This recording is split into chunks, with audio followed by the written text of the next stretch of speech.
Welcome to Cleveland, Ohio. It's a good-looking day, but there's something else a little bit more sinister, like it's cold here, and this guy's going to need a jacket. Meanwhile, it's 80 degrees or thereabouts back in Seattle, but today he's here for what we're here for. Mariner baseball at Progressive Field against the Cleveland Indians as we welcome inside here. Dave Sims, Mike Flowers, Root Sports Crew, Progressive Field, the site. First of three with the Tribe. Let's take a look at the Mariner batting order for this evening. And for manager Scott Servais leading things off, Aoki's going to be in the leadoff spot playing left field. He's reached base in 11 straight games. Then you get to the middle of the lineup. Cano 5 for 9 with a home run against Carrasco. Cruz 3 for 8 against Carrasco. Also Kyle Seager, a .413 hitter in this ballpark. That covers 16 games. And Chris Iannetta now has a .400 on-base percentage. And for Carrasco, see what he did last year. A 14-game winner, a 3.63 ERA. Yes, he's going to strike some people out. 216 strikeouts last year, only 43 walks. Carrasco, 29 years old, from Venezuela. His first hitter is going to be Nori Aoki. The Mariners have had success scoring a lot more runs on the road here in the early going, almost 6 runs per ball game on the road compared to just under 2 at home. And we're underway. Strike one to Aoki.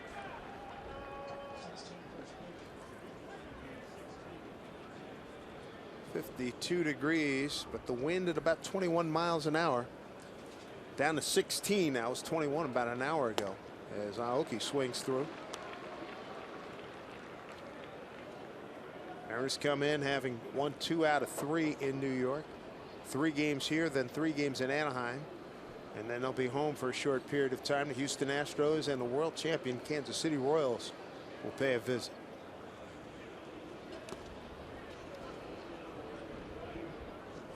Yep, the heaters. If you got them, use them.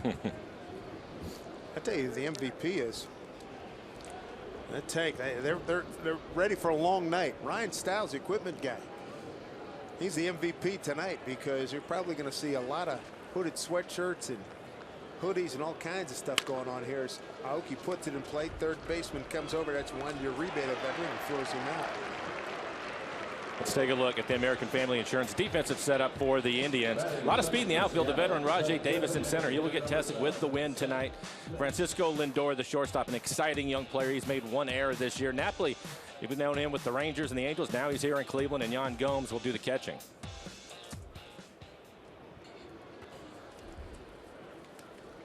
There's Carrasco. This is what he did in his last outing. 93 pitches, very economical in his 8 innings of work. And he has a good fastball. Again, he'll be 93 to 95. He mixing in a slider, his curveball, changeup. There's Seth Smith DHing tonight. And for Carrasco, a lot more success on the road. Here at home, he's 13 for 20, 13 and 23, and on the road, 21 and 15 overall. Smitty coming in 3 for 7 in New York with an RBI.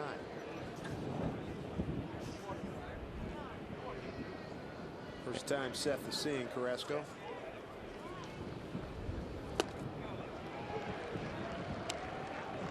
Oh, 2 hole. A couple of well-located fastballs. That last one, 94. The Indians have the shift on with Seth hitting. They take your rebate. They move him from standard third base position, put him in a shortstop position now, just right after that 0-2 pitch.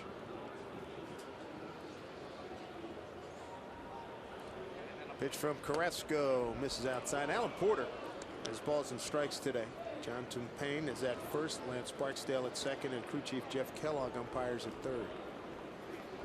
There's Allen. Last season against the Cleveland Indians, the Mariners went 3-4.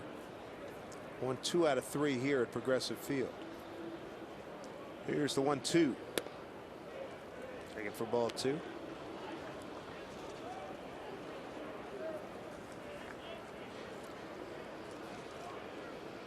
And just what we expected, throwing a lot of fastballs. It's interesting when you look at the numbers. His slider, he's yet to give up a hit on his slider this year, and the curveball just hitting 133 against it. His fastball, the league hitting 333. He's given up 3 home runs, all on the fastball. Outside, Terry Francona, the skipper for the Cleveland Indians, 56 years old. He's got the 04 and 07 championships under his belt when he was with the Boston Red Sox. 4th year with Cleveland. 8 years in Boston, 4 in Philadelphia, and a 2-time manager of the year in 05 and 08. Full count here to Seth. And Smitty drives one left center field, and that will get down for a base hit.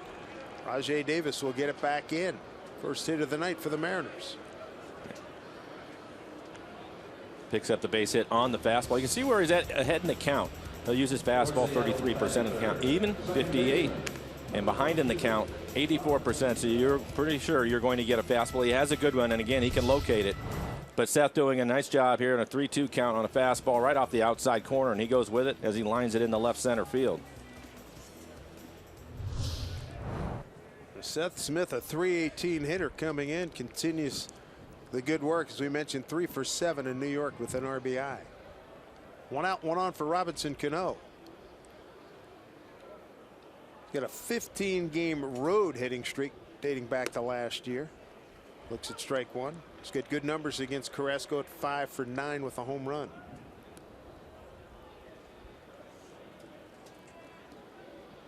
And he's dressed for the occasion. He's got probably that little Knights of the Shining Armor type of little like helmet type hat that he'll unfurl once he gets out on the field. On a night like this, if you have it, you may as well use it. All going right. Saw Pete Harnish. He was downstairs in the clubhouse before the game. He said, if I were pitching tonight, it's just here it is, boys, hit it. Just outfielders going to make a lot of catches. We were watching batting practice, and it was definitely knocking the ball down. Wouldn't see many of them clear the fence. Outside to Robbie, 2-1.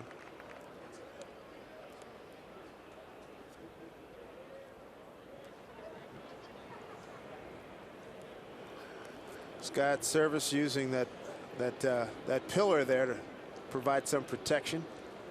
See Ketel Marte, he's well outfitted. 2-1 to Robbie.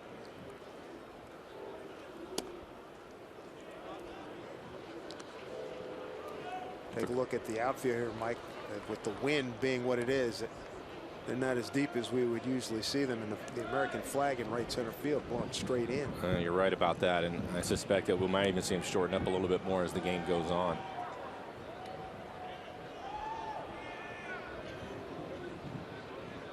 Three and 1 to Cano with a runner at first, 1 out. Out of play, full count.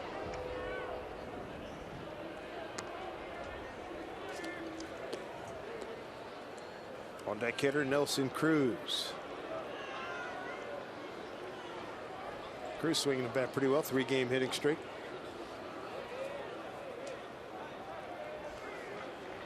Robbie went 4 for 12, knocked in 2 runs against his old team, the Yankees, in the Bronx.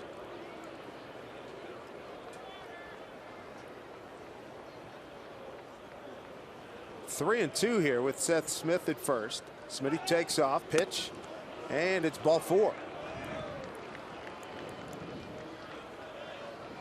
So the Mariners, with 1 out, have a couple of men aboard. And bring up Nelson Cruz. Yan Gomes making a trip out to the mound. Carrasco seems to be very careful here in the first inning. We talked about it being a good night for the pitchers because of the wind, but it looks like he's nibbling a little bit off the corners. Mariners being patient with him. Carrasco 14 and 12 a season ago, and a lot of action. Pitching coach for the Cleveland Indians. Mickey Callaway, been here with Francona for the 4 years. Here's Nelly. 2 homers, 5 runs, batted in.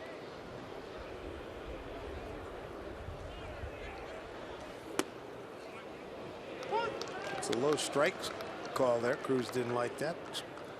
0-1.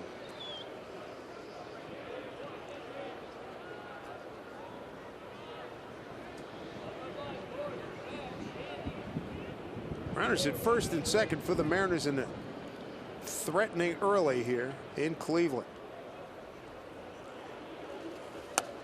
Breaking ball. 0-2. And that was the slider, well located off the corner. Carrasco having to throw a lot of pitches here in the first. 18 pitches, 10 strikes so far. Brad Mills on the right, the bench coach. And Francona go all the way back to the University of Arizona playing days. And Cruz swings through another breaking ball. There's 2 outs. And it looked like another slider. Talked about his slider. He's yet to give up a hit on it. Take a look at it. 87 miles an hour. Again, down out of the strike zone.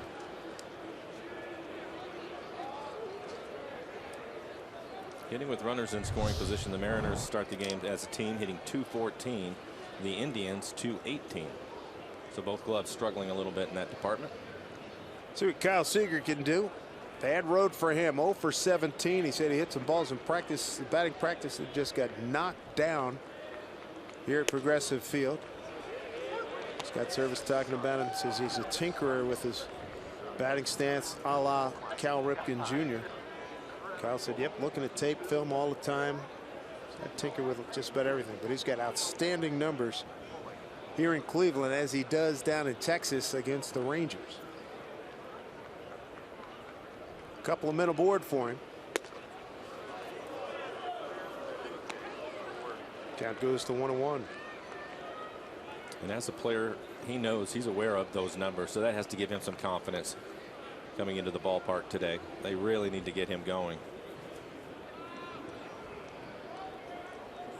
Kyle checking in today, just 119. 1-1 pitch. Taken for a ball, 2-1.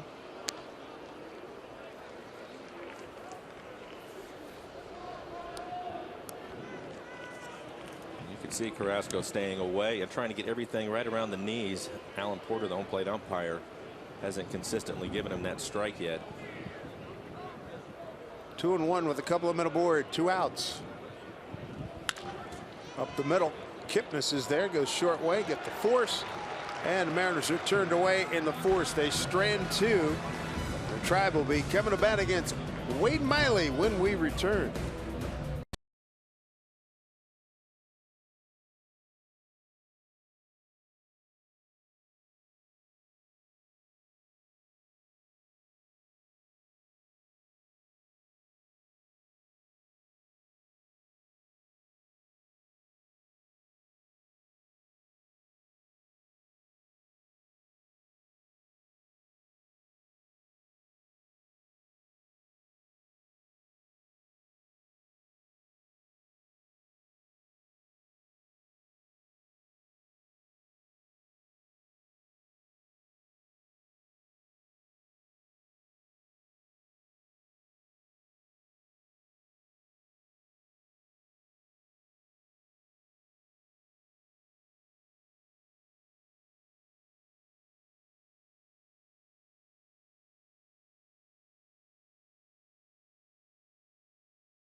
Making his debut here at Progressive Field, one of the few fields that he's not pitched in. Well, he gets that chance here tonight. Here's a look at the lineup. For Terry Francona, leading off, a lot of speed, and Rajay Davis. 5 stolen bases so far on the year. Then you have Lindor, the talented shortstop, hitting third. He is a switch hitter, hitting against lefties this year, .381 average. And Santana has really struggled, also a switch hitter, but hitting just .111 against lefties, so hopefully Miley can take care of him.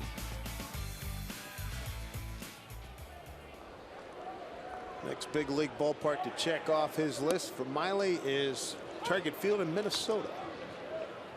And we'll take a look at Miley from last year, an 11-game winner, a 4.46 ERA, 147 strikeouts. Opponents at .265 against him. Ground ball to Marte. Throws out Rajay Davis, one away. Let's take a look at the American Family Insurance defensive setup for the Mariners. Again, in the outfield, Martin is going to have a lot of communication tonight, helping the guys out on the corners. Marte has really played well at shortstop after making a couple of errors to start the season. And then Chris Iannetta, he will be tested in this series. The Indians like to run. That's what Miley did last year. Close to 200 innings once again. Face two-time All-Star, second baseman Jason Kipnis.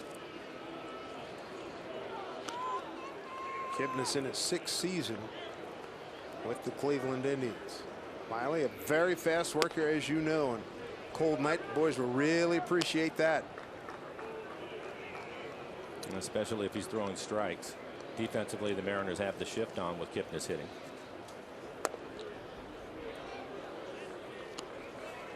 Say before it's all over, even before it's over, the Mariners will be one of the teams, top 3 or 4 teams in defensive shifts in the American League. Numbers give them a good idea where the opponents are going to hit the ball, and they ride with that information. Here's a 2-1. Tap foul. For Miley, a good fastball. His average fastball will be 90 miles an hour. You see a slider and his changeup, curveball.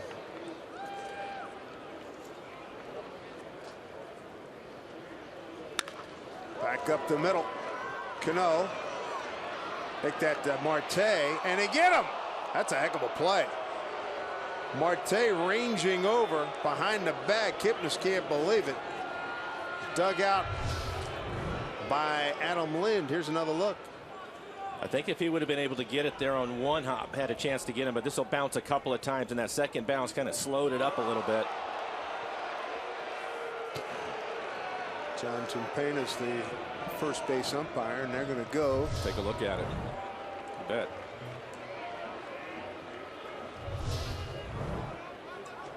Let's take a look. Again, it has to hit the back of the glove, and he looks like he's safe. Fine play by Marte. But that looks like it'll be an infield hit.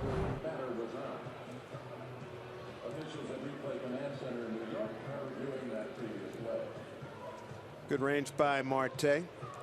For the Cleveland Indians, they are anxiously awaiting the return of their all-star outfielder Michael Brantley, out with a shoulder injury. And they hope to have him back sometime in the next month or so. He's left-handed. It's his off shoulder, his right shoulder. Here's another look at the play.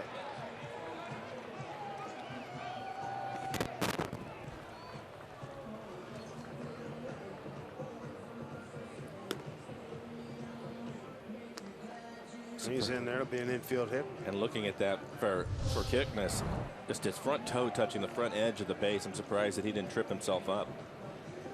Lunging for the bag.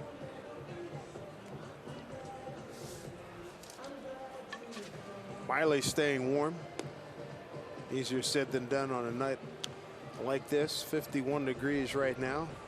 Temperature's supposed to get down into the mid to low 40s. I think the toughest part for the starting pitchers is they're going to get warm out there. And if they have to stand around too much with this wind, that's when they're going to have some problems. So he'll continue to throw, and we'll call him safe. Infield hit for Kipnis.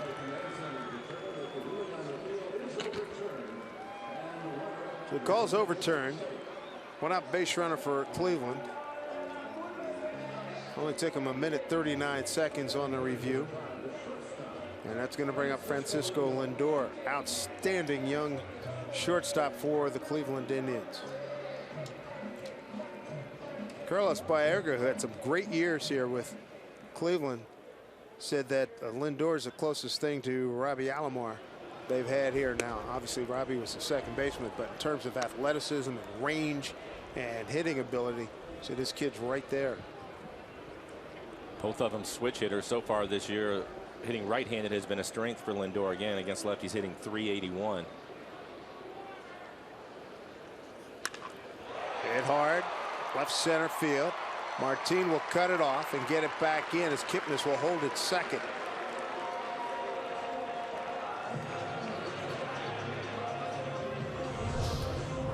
It's like a fastball, elevated in the middle of the plate.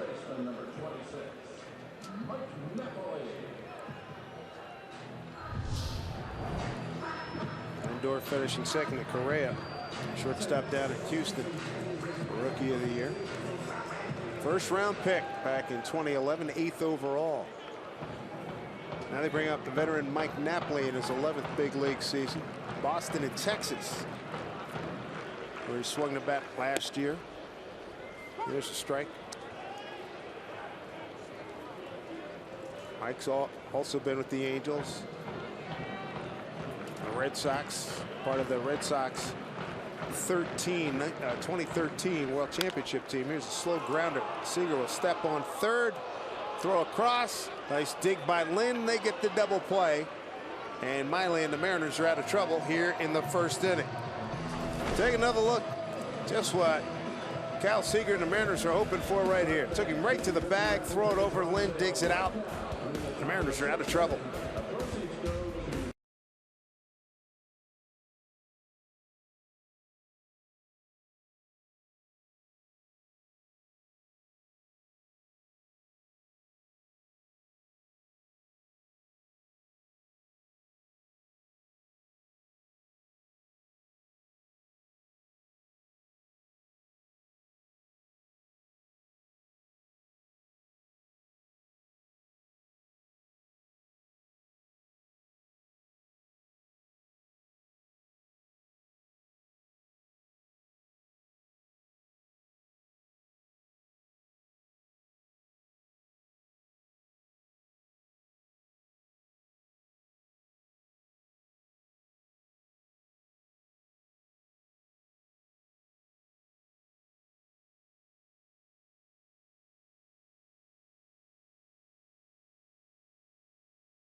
Cleveland, Ohio, and Mike, it's a good third baseman play here made by Mr. Seager. Yeah, he had to go to his left a little bit, and I think that his footing, his footwork was a little bit off right there, and that's the reason why he ended up throwing a sinker across the diamond. Again, we'll take another look at it. The ball is not hit hard, and he didn't want to go too far, so he ran past the bag, then he touched it. Most of the time, you'll just push off the base right there and make the throw across the diamond.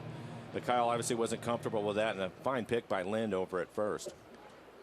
Seen Adam Lind show good, nice soft set of hands at first base when he's had a chance to play. Here he is to lead off here in the second. Lind, Ionetta, and Martin, 6, 7, and 8 in the order.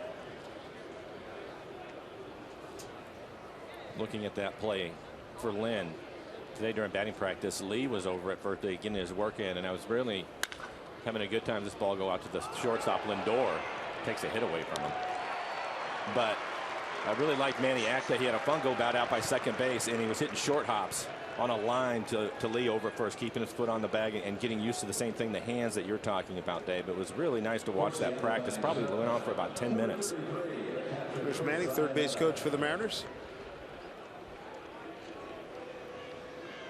One out here in the second. And I'll bring up Chris Ionetta. 3 for 7 in New York. 3 runs batted in.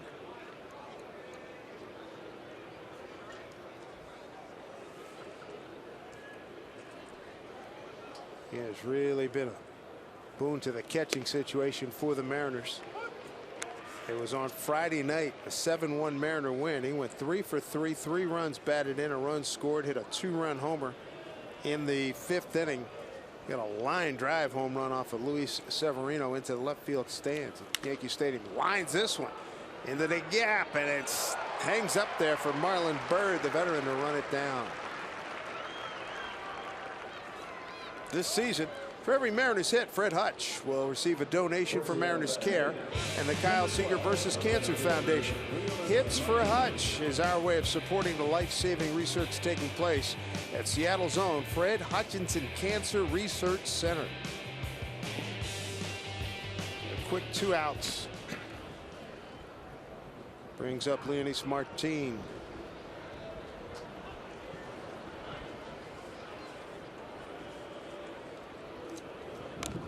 Bunt off the plate goes foul.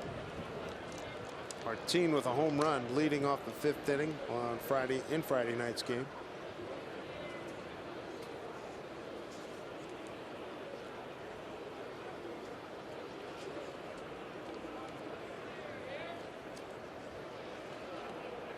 So far for Carrasco, 8 for 8 in first pitch strikes. Be ready. Chopper off the plate again. 0-2.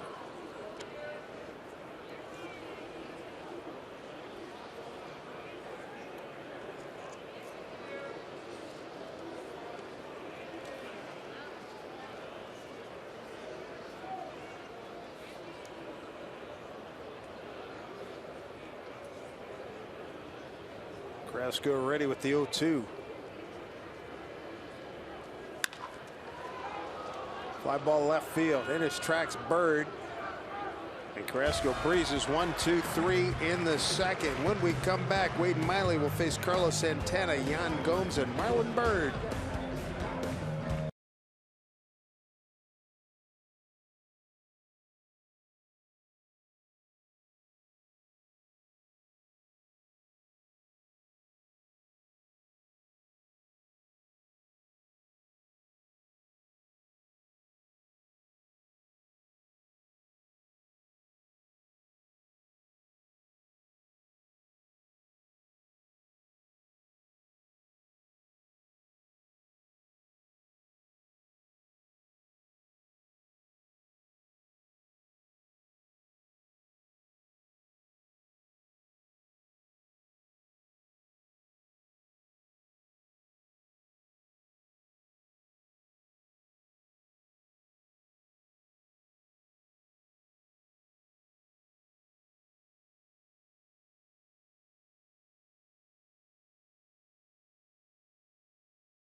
Seattle Mariners baseball and Root Sports being brought to you by your local Ford stores.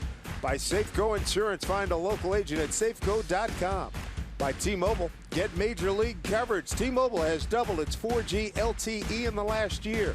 And by the Emerald Queen Casino, the entertainment capital of the Northwest. Visit emeraldqueen.com. Good to have you with us on a windy day here in Cleveland. Dave Sims, Mike Blowers, and Root Sports crew, Carlos Santana. Behind 0-1 to Wade Miley. It'll be 5, 6, and 7 in the order for the Tribe. Santana in his 7th year with Cleveland, switch hitter, hitting just 171. So popped up to medium center field. Waiting for it is Martin, playing shallow tonight in this windy day with the wind blowing straight in. The way this ballpark is built, kind of down in a ball, I think if you hit the ball on the line, you can still get it through the gaps. But anything that's going to get above the wall, the wind will knock it down. Again, watching batting practice today, the ball wasn't going anywhere. Yeah, we're about, I would say, as we look at it center field, I'd say we're about, if you will, a floor below street level.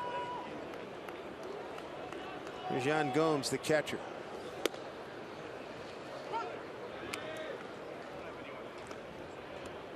Yan out of Sao Paulo in Brazil, his 4th year.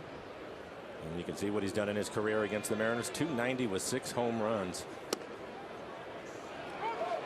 That one game we were here at, I think a home run to tie it and a home run to win it. win a game here at Progressive Field. Off the fist, and that's good enough for a base hit.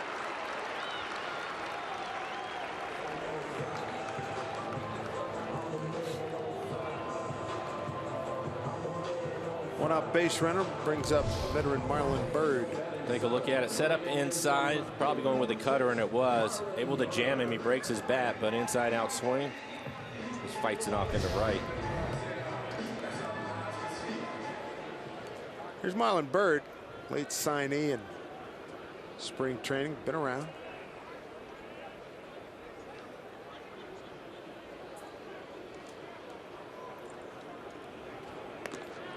Gomes back safely.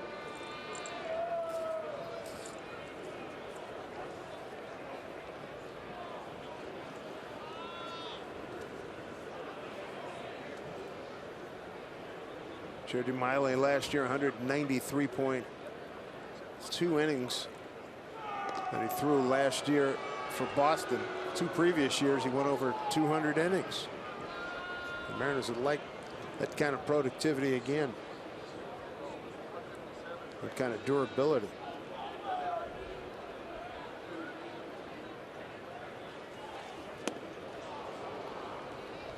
Bird way out in front. Good changeup.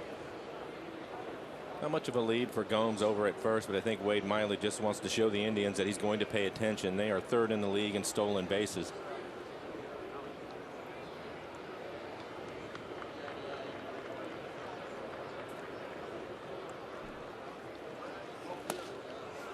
Going 2 to Marlon Byrd. Wade is throwing a lot of strikes. 19 pitches, 15 strikes.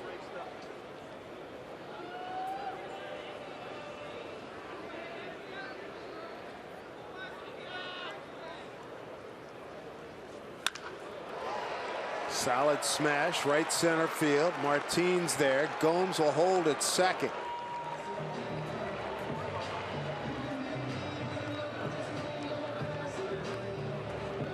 Tribe had runners at first and second with 1 out in the first. They do it again here in the second.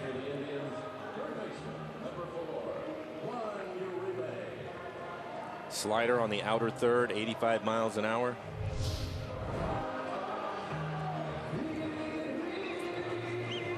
One out, 2 on to the 8-hole hitting third baseman, the veteran Juan Uribe, one of the all-time great good guys. Rockies, White Sox, Giants, Dodgers. Last year, Dodgers, Atlanta, and the Mets.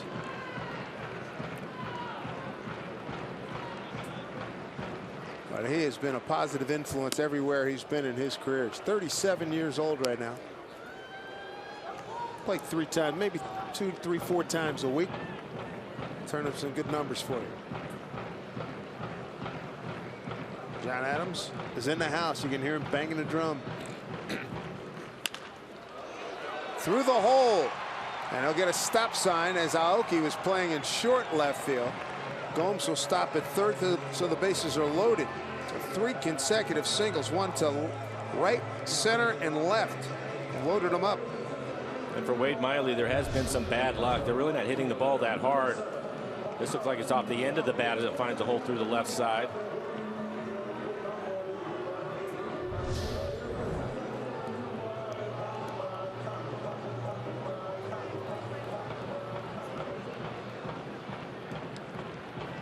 Bases are loaded. Gomes at third. You got Byrd at second and Uribe at first for Colin Cowgill.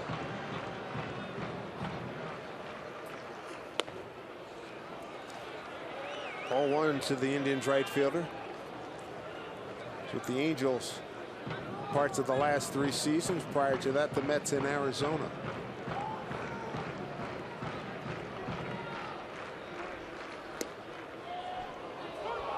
Back with a strike, 1-1.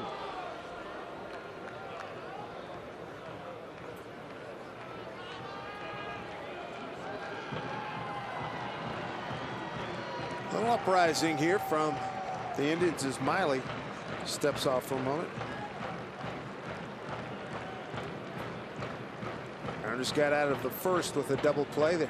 Set up nicely for one here. Now Iannetta and Miley going to get things together. It's 2 changeups. Missed with the first one, able to get the strike on the second changeup, and he's throwing the changeup, trying to get it down and away from him. Maybe get him rolling over on it, get the ground ball so he can have a double play and get off the field.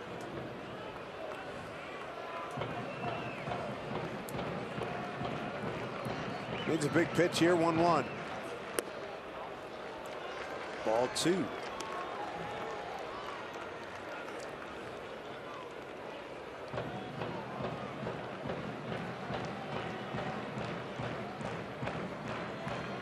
Stoudemire Jr., pitching coach, swing and a miss.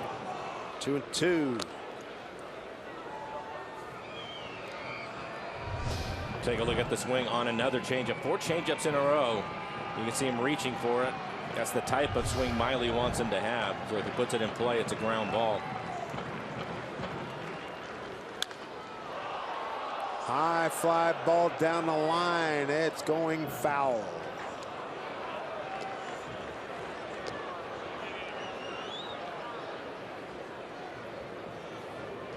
That is having a lot of confidence in your changeup. He's thrown 5 in a row. Typically, pitchers, they don't like to throw 2 in a row.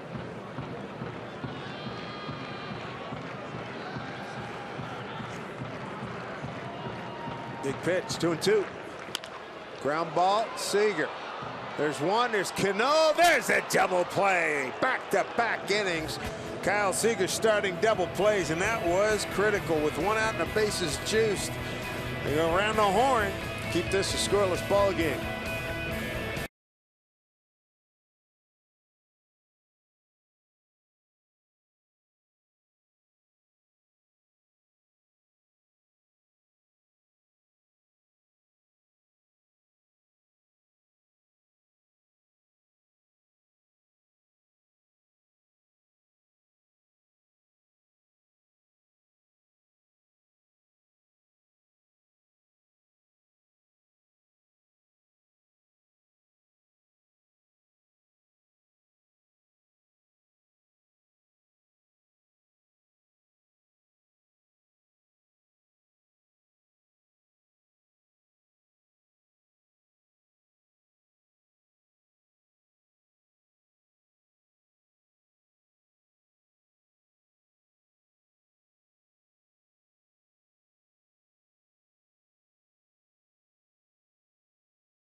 I would agree.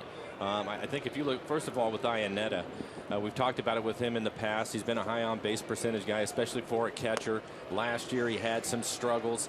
He came to spring training, wanted to work on a few things to get back to where he was before. The main thing was not to get off to a slow start, which is what happened to him last year. His first month, he really struggled and had a tough time digging his way out of that. So fortunately, he comes over here to the Mariners and he gets off to a good start. Again, at the start of today, he had a 400 on base percentage. I like the fact that he talks about spring training and wasn't worried about the results of the at-bats, but the process he was going through and able to stick with it throughout the spring. And I think that's a big reason why he's been able to get off to such a good start this year. And then for Zunino, you have to feel good about him. I think the most important thing with Mike was, one, being able to relax and enjoy playing the game again. It was such a struggle for him last year. And I like the way that Jerry DiPoto handled that situation, and that was just to have communication. Scott Service as well during spring training. Mike knew the entire time that he was not going to make the ball club. They wanted to go to AAA. They had a plan in place. And fortunately, Dave, he's off to a great start. Couldn't be happier for him, because he came up with a lot of acclaim and then a lot of pressure and thrown into the fire. And his batting averages did nothing but spiral downward. 214, 199, 174. Played 295 big league games. You probably should have played at least that much in AAA to be, I mean, in the minor leagues in a more perfect situation. You know, you're right. The organization, sometimes you'll see that happen because they really don't have a better option or a better choice. And I think for Mike, showing the power that he had and the job that he did behind the plate, you were hoping the other parts would come around. But for him, the same thing. You start to get into that hole, and you and I talked about many times, Dave, the strikeouts is what killed his average. Too many strikeouts for him. So hopefully that is something. Obviously, he's off to a much better start in AAA. I think the plan, as long as everybody stays healthy, he stays there all year. Marte puts a barrel to it down the line. That is a foul ball. Mike, of course, got everybody excited in 2014. 22 homers, 60 runs batted in. But then you look at the strikeout totals, 158 strikeouts in 131 games in 2014, and last year 132 Ks in 112 games. So Iannetta, the best thing that happened in the catching situation here. And now you got Mike getting the work that he needs down in Tacoma. Marte, Aoki, and Smith 9-1 and 2 here. Scott Servais very happy. He was a guy that player development guy for a lot of years. As Marte walks out, he likes hearing those reports about the progress being made by Mike Zunino. Second walk issued by Carrasco as we get back to the top of the order now. Aoki.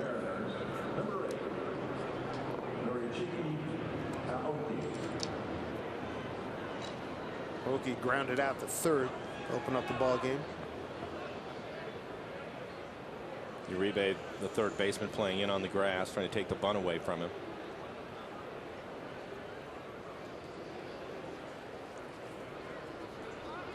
Mariners have not done a lot of running. Just 3 for 7. Marte 1 for 1. Martin is 1 for 2. Aoki's 0 for 2.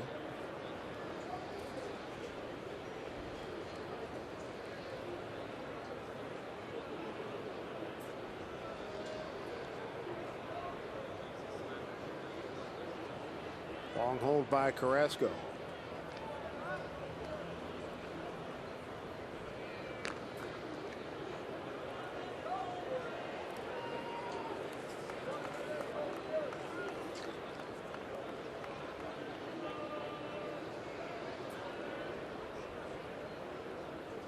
Second start for Carrasco against the Mariners.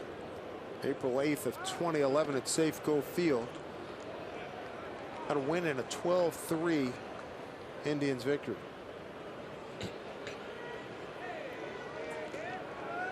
You mentioned Carrasco holding the ball a little bit longer. A lot of pitchers at this level will do that. A good base stealer, if you fall into a rhythm on the mound, they'll time it and try to get a better jump. Even if it's a half a step, it could be the difference. So you'll see him hold the ball a little bit longer. Uribe almost breathing down Aoki's neck. Bouncing ball to Kipnis. Gets a Lindor over to Napoli. Good speed by Aoki to beat it out.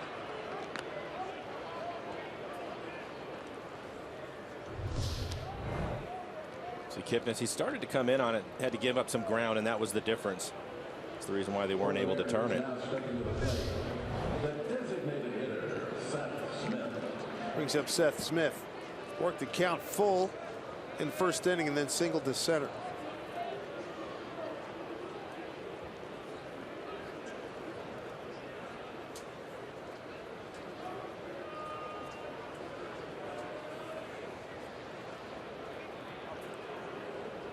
This is game 1 of a 3-game set here in Cleveland. Then the Mariners will head to Anaheim for 3 games over the weekend against the Angels.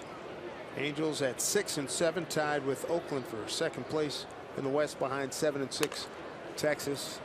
While the Mariners are at 5 and 7 and Houston 5 and 8.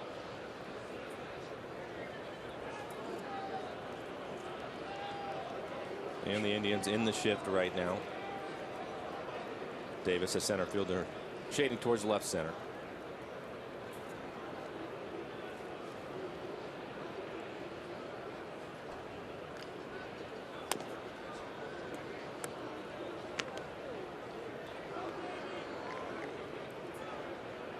2-0 to Seth.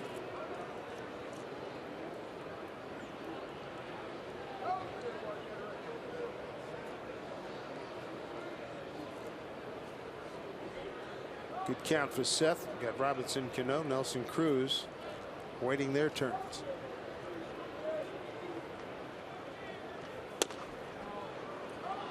Three and up.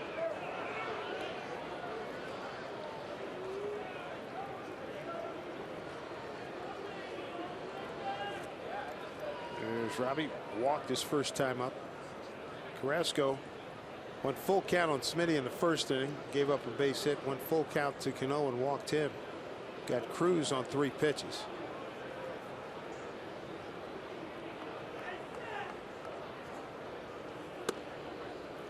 There's a strike. 3-1.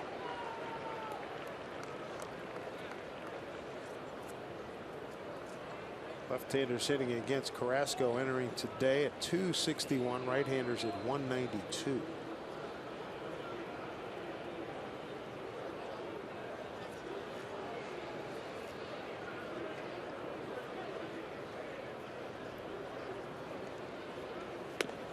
And there's ball 4. Mariners have a couple of men aboard.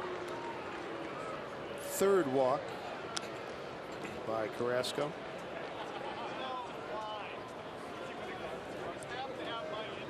Good spot here for Cano. For Seattle, now stepping to the plate, the second baseman, Robinson Cano. And again, he has good numbers against Carrasco. 5 for 9 with a home run.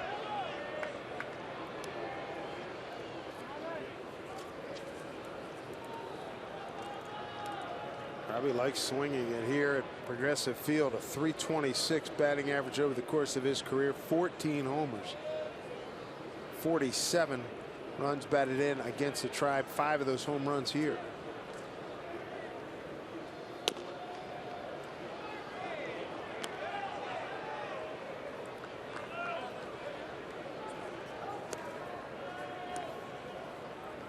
Carrasco, 45 pitches, 26 strikes.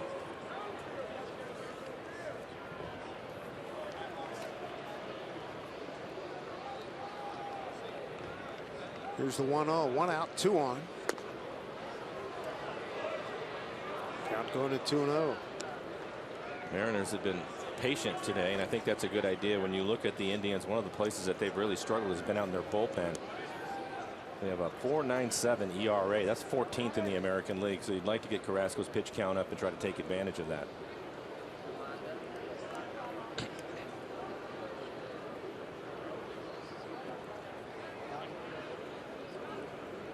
Good look at the bullpen. Robbie's got a 2-0 count. Down the line goes foul.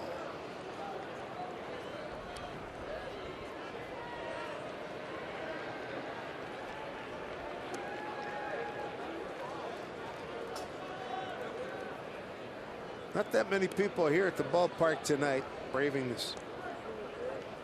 What started out as a 52-degree temperature at first pitch at 6:10 Eastern time.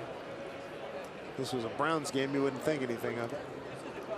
But for baseball, with this big wind, it is really cold.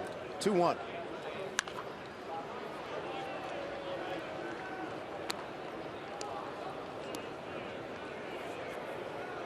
Two and 2 to Robinson Cano. That's the fastball he wanted. Elevated a little bit, middle away.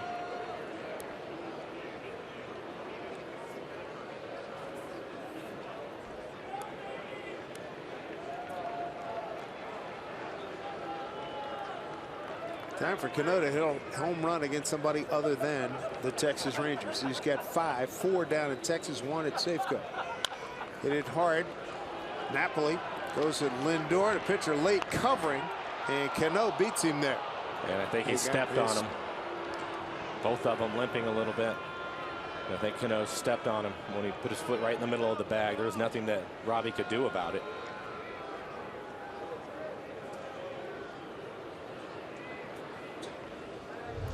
Two outs, runners at the corners.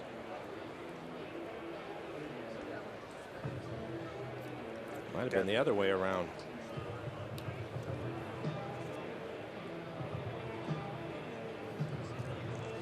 Got the outside of that right foot. Yeah. See if Cano steps on him.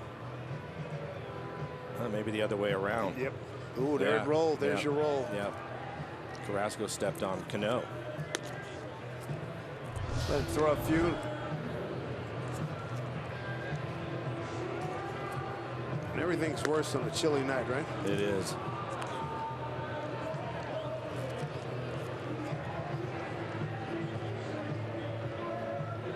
Scott Service checking his guy. Terry Francona checking his guy.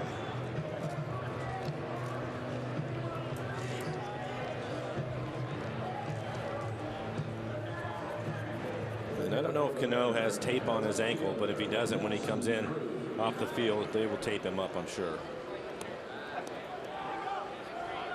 So 2 outs. Aoki at third, Cano at first for Nelson Cruz, who struck out on 3 pitches.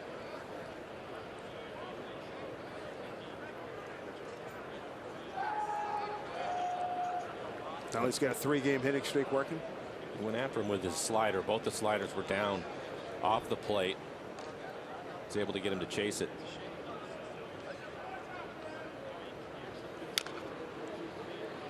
Strike 1. Because of the wind, the outfield straightaway not deep.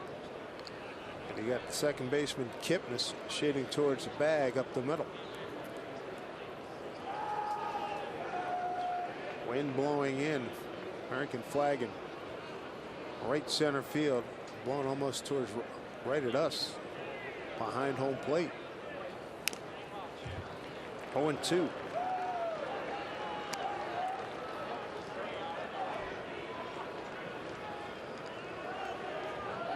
There you go.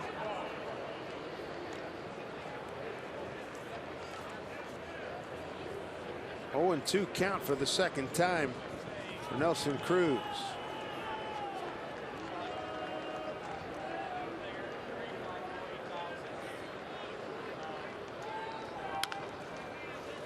Stays alive. Back to the slider again. Not a surprise.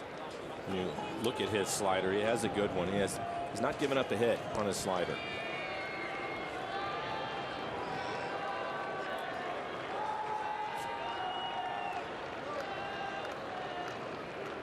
Mariners trying to get on the board here in the third.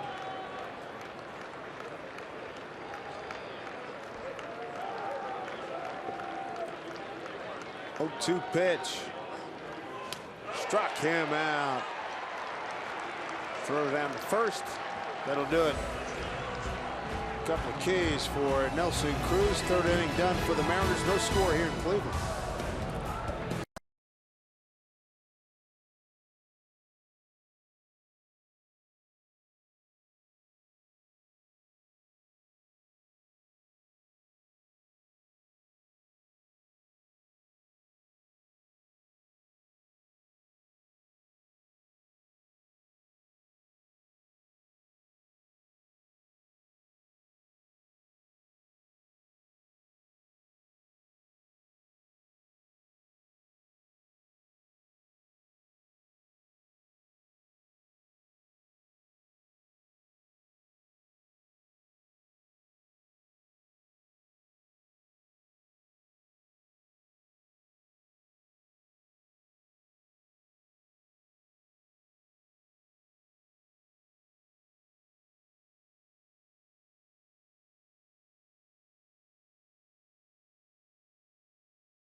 Check out the Big Fish Casino. Big catch and a couple of double plays, Mike. Very helpful. Now started by Kyle Seager both times. You can see him step on the base and cross the diamond. A nice pick by Landover at first. And then how about this double play? Fields it. Catches his spike and falling to the ground, but still made an accurate throw. Kyle laughing about it, but he's able to help his pitcher get out of the inning. Double play in each of the first 2 innings. Nice work at the corners by Seager and Lind. Top of the order, Rajai Davis. Davis has been around Pittsburgh, San Francisco, Oakland, Toronto, and Detroit. Tigers the last 2 seasons. Still one of the fastest men in the American League. Grounded out to short first time. Followed by Jason Kipnis and Francisco Lindor.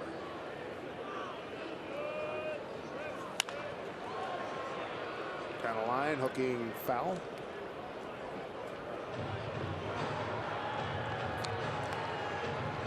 Definitely want to keep Davis off the bags. He's 5 for 6. He's got that explosive speed.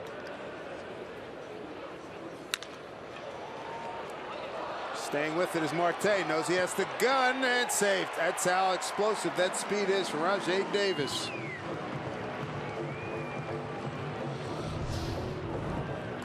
In between hop, kind of comes up on him a little bit, hits him in the heel of the glove, recovers quickly. Oh, that long stride, my goodness. Good base hit. 5 stolen bases on the year for Davis. Be aware. 6 hits already for the Tribe here in the 3rd. Here's Kipnis. He got an infield hit his first time up. Interesting. A load that he starts with the bat parallel to the ground before he puts it upright. Showed bunt, and there's a strike. And you can see the shift.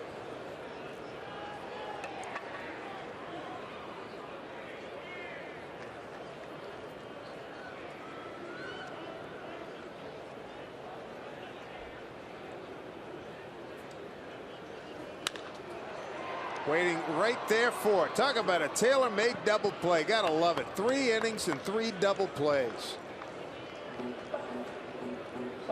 And their defensive hit chart working out beautifully. Next Monday, the Mariners open a 3-game series against the Astros, and you can get in on all the action for less with BECU Family Nights, where select view-level seats are available for one low price. Get your savings when you grab tickets at mariners.com. Timely. Here's Lindor. He looks at a strike.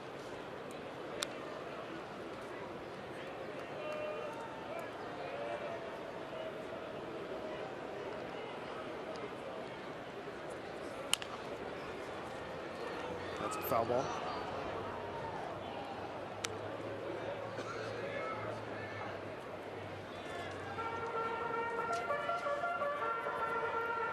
Miley a strike away from getting out of the inning and already benefiting from his 3rd double play turned behind him.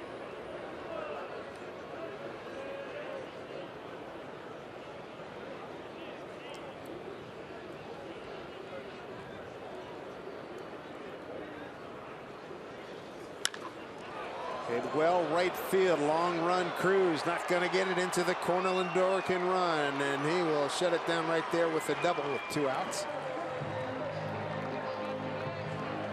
How big was that double play? 3rd double of the season for Lindor. He's 2 for 2 tonight. Good 2-strike hitting. Well, we talked about him at the start of the game. That's on the curveball. Hitting .381 against left-handed pitching. He is a switch hitter. If you're going to hit for that high an average, you have to use the entire field. And you hit that ball down into the corner. Here's Mike Napoli.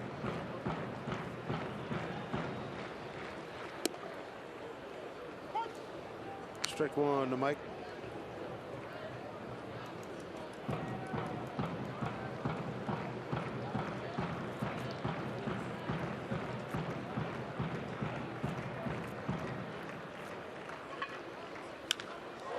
Napoli to center field, turns Martin around, and he's not going to get it. Bounces on the track off the wall out there, an RBI double, 1-0 Cleveland. Napoli's 7th RBI, got it on his 4th double of the season. I was just about to say that he still packs a lot of punch, and he showed it right there. Well, it's also a line drive, and for the outfielders on both teams playing so shallow because of the wind, a line drive they will not be able to get back in time. That's where you're going to get burned, and it happened right there to Martin in center. 2 outs, a run in, a runner on for Carlos Santana.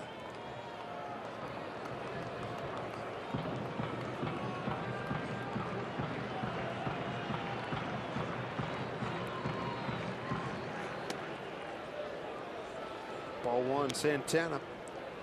Fly to center his first time up. 40 pitches for Miley, 31 strikes.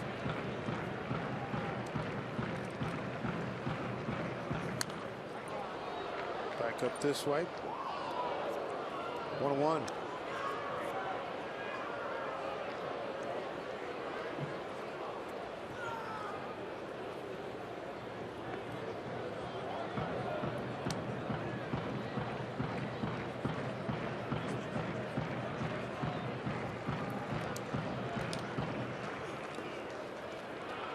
Nice job by Iannetta, keeps it in front.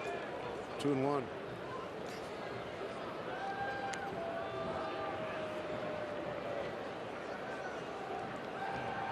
Wade likes to mix things up. He'll throw his fastball probably about 60% of the time. I think he's had a really good changeup today. It's been an excellent pitch for him.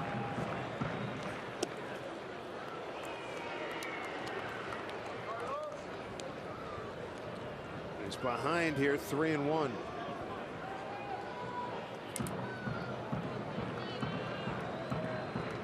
Napoli the runner at second. And strike. Count runs full.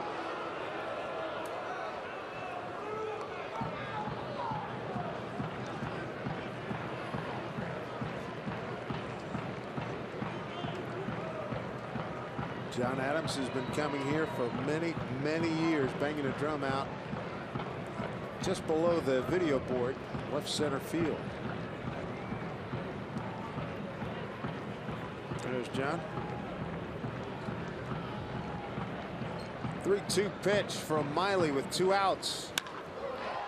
Fly ball deep to right center field. Cruz makes the catch. Big Nelly runs it down. Hung up in the air for him, helped by that wind too. That's aided and abetted by the wind. You gotta love it. And Nelly took a really good course. Tribe gets a run and leads 1-0.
All right, Angie, thank you. I love it. Watching from his high chair. Love it. Kyle Seager to lead it off. Seager, Linden, Iannetta, 5, 6, and 7 here in the 4th inning. 1-0 Cleveland. RBI double Mike Napoli in the bottom of the 3rd. Slow start for Seager. That means some people down the road are going to be paying. There's a good start right there. Base hit going the other way, and that breaks an 0 for 18 for Kyle Seager.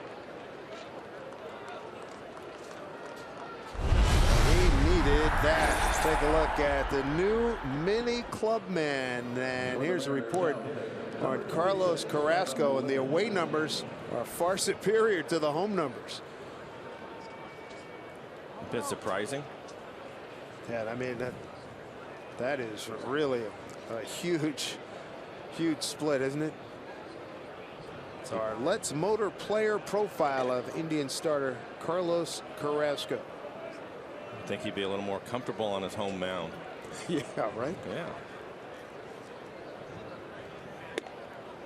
Adam Lind looks at a strike. Good to see Kyle pick up a base hit. We talked about it. He's hit well in this ballpark in 16 games. .413 batting average for Kyle.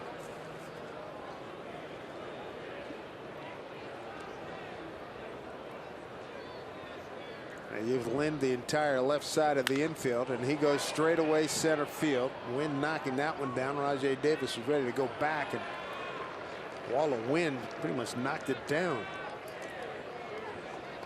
Didn't hit it as squarely as Napoli hit his. Chris Iannetta lined out to left. He's next. 1 out, 1 on here in the 4th.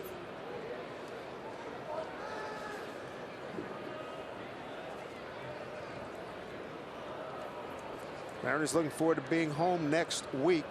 3 with Houston, 3 with the world champion Kansas City Royals. The day off in between.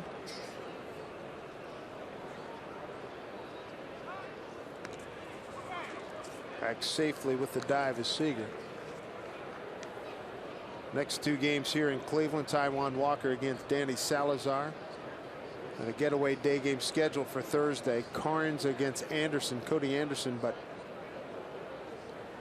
very disappointed to see the weather forecast calling for about a 70% chance of rain. And I already started looking at the schedule like, all right, when are we coming back east? When are we coming back to Cleveland?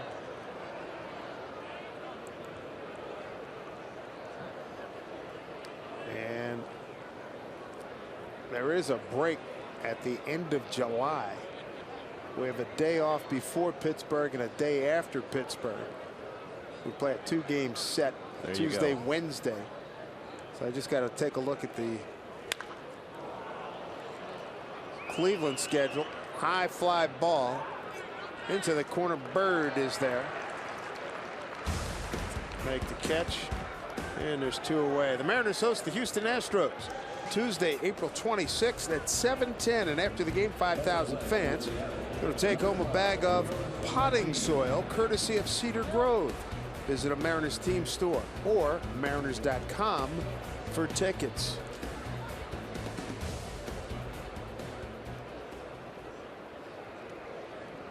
Two outs, men aboard for Lenis Martin. Uribe, the 3rd baseman's in about 3-4 steps on the grass. Lenis flied out to left.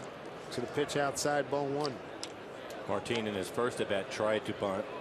Wanted to try to get a base hit, fouled it off, and that's the reason why Uribe is playing in so close. Doesn't want to give him that option.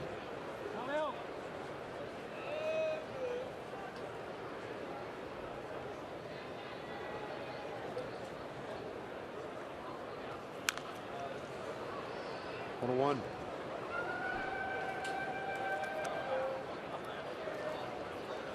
And while we're on the subject of most likely getting rained out on Thursdays, I look at some dates. July 28th would be the date, unless it's already been booked, because I know Cleveland's already had 2 washouts. But July 28th is a common off day for both clubs, and Mariners will be going from Pittsburgh to Chicago to play the Cubs. Chop foul.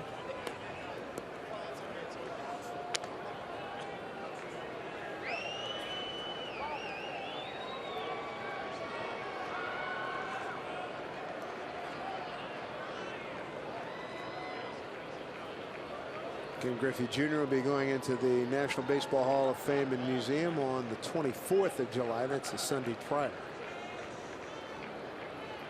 2 outs, man at first. Martin, a 1-2 count, back safely at first to Seager.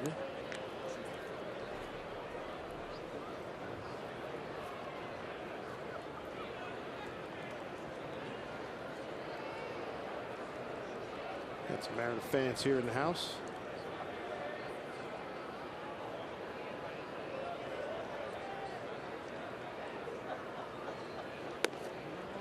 Looked inside and missed. 2-2.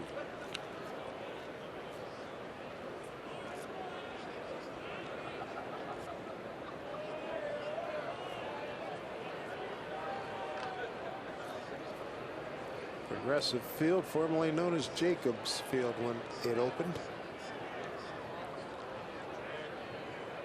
2-2 pitch. Strike 3 called. You can hear Martin say, no, no, no. But Alan Porter has the last word. Mariners strand Kyle Seager at first as he breaks an 0 for 18. 1-0 Tribe.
That is the prize, though, being able to follow you and not being blocked. That's a prize, Angie. Thank you very much.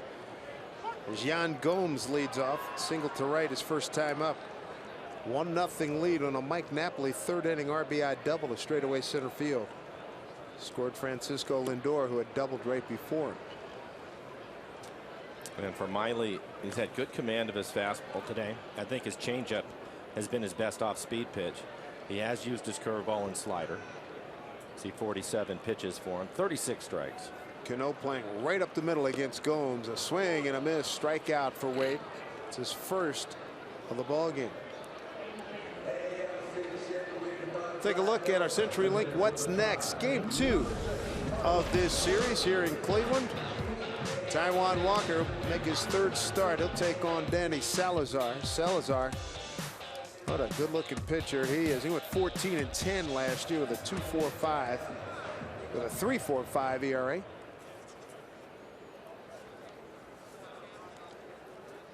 Marlon Byrd down the line, foul.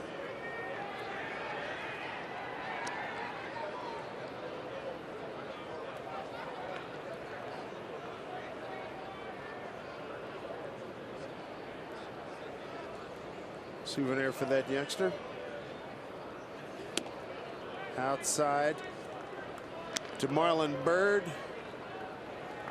15 years in the big leagues. Philly, Washington, Texas, Cubs, Boston, Mets, Pittsburgh, Philly, Cincy, and San Francisco. Well, if you got 15 years to spread them out, why not? Good career. 275, 155 home runs. Mariners have the shift on. It's rare to see it with a right-handed hitter, but in today's game we're starting to see it a little bit more. Good change. 2-2.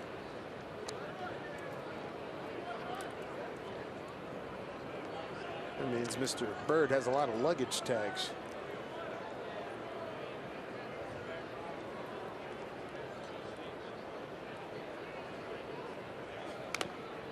Just staying alive.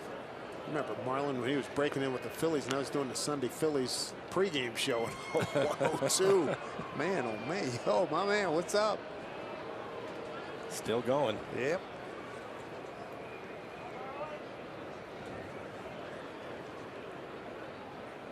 Cano now on the third base side of second. A line drive, base hit, left field. Marlon Byrd is 2 for 2.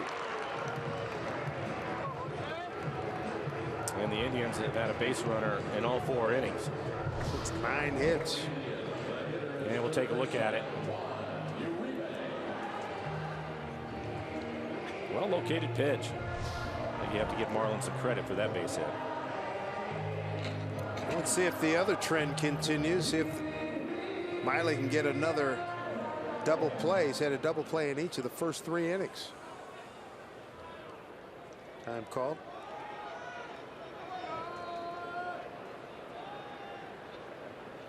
Uribe with a base hit to left in the second.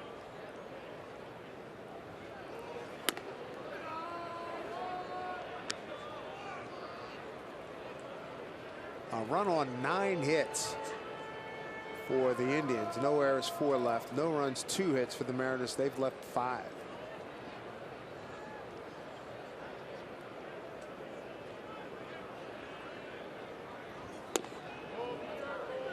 Just outside, 2-0.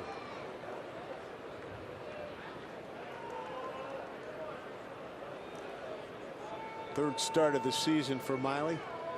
No decision at Texas.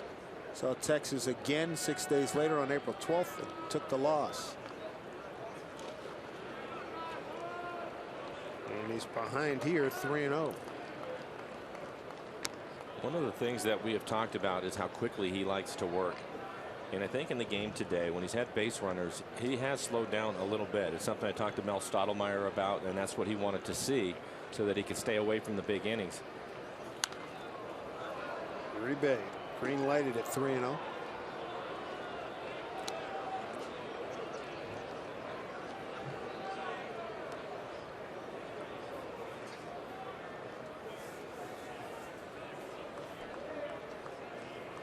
There's Mel Stottlemyre Jr., pitching coach, first year, coming over from Arizona. 3-1 and a throw over to first.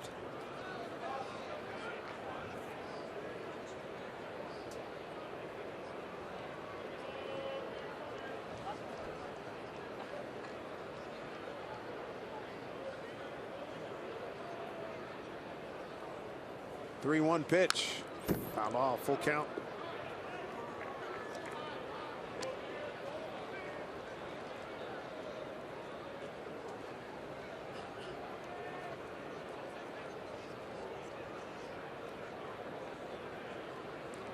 Athletics are playing at the Yankees. Yankees lead 1-0, bottom 1. Mets over the Phillies 2-0. Blue Jays, Orioles, no score in the second. Rockies, Reds, no score in the second. Here we go, 3-2 to Uribe. And he lost it. First walk. Runners at first and second. This copyrighted telecast is presented by authority of the Seattle Mariners and may not be reproduced or retransmitted in any form. And the accounts and descriptions of this game may not be disseminated without the express written consent of the Seattle Mariners. Ionetta, a quick word with his starter. Pride of Southeastern Louisiana University, Wade Miley. On the season, the Indians hitting .218 with runners in scoring position. They are 2 for 5 this evening. Colin Cowgill Bounced into a double play first time. Miley could use another. Already hit 3.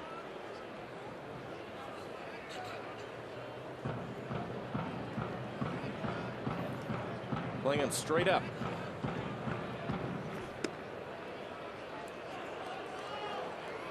Two 2-0. It's a good pitch here.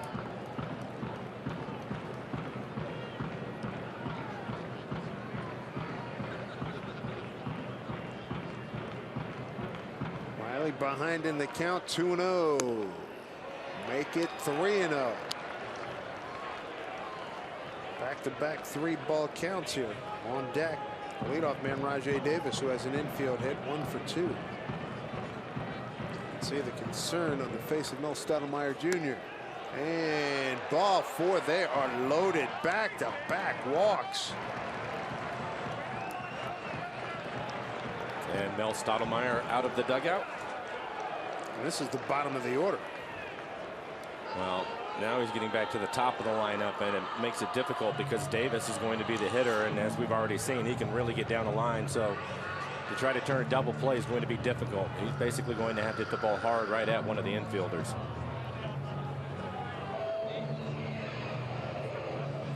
Rays and Red Sox no score. Top of the first.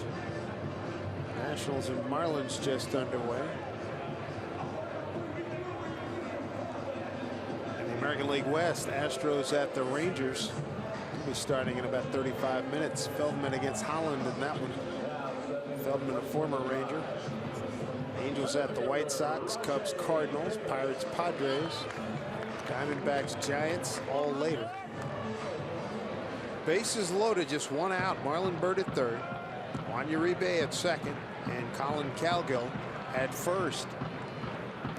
Big trouble here for Miley, down 1-0. And ball 1 to Rajai Davis. Inning started with Gomes striking out on 3 pitches. Base hit to Byrd, then a walk to Uribe, and Cowgill walked on 4 pitches. Well, he's lost the field. 2-0. It's on his fastball. His fastball command has left him. First 3 innings throwing a lot of strikes. Now he's having a tough time. Mike Montgomery getting loose in the bullpen.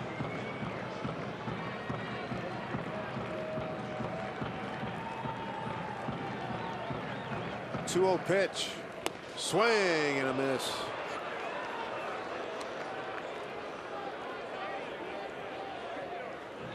But with an off-speed pitch, Davis trying to cheat on the fastball. 2-0. 83 miles an hour out in front of it.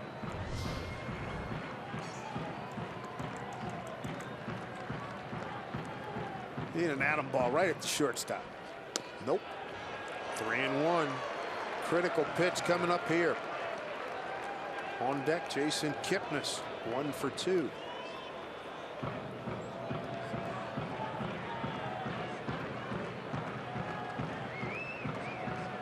Trying to keep it a 1-0 ball game. Pitch.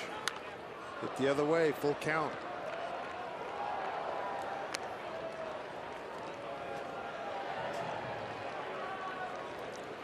Reminds me of what, 2 years ago, Iwakuma got in a big jam at Boston in a tough spot, had a comebacker right to him, a 1-2-3 double play, got out of an inning.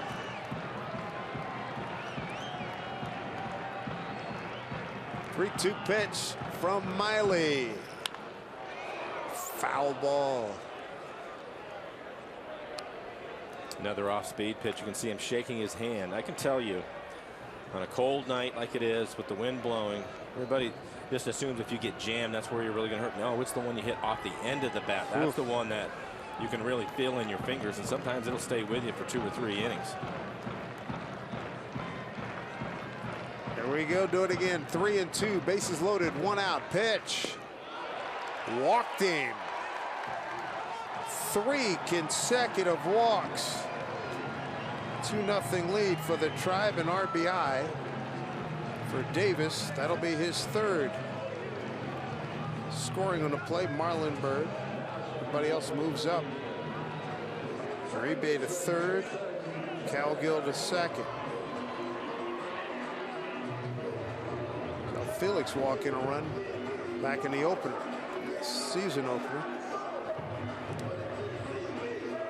Felix struggling with his command from the start of the game. That hasn't been the case with Miley today. First 3 innings, he was really throwing the ball well, and now it's just left him. Kipnis. Next pitch down and away. Here's your pitch count for the game and for the inning at 27. Number 28 next.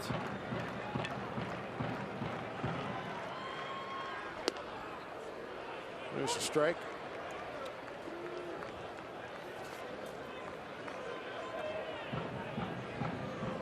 And then moved around. Uribe at third. You get Cowgill at second. Davis at first. Pitch. 2-1.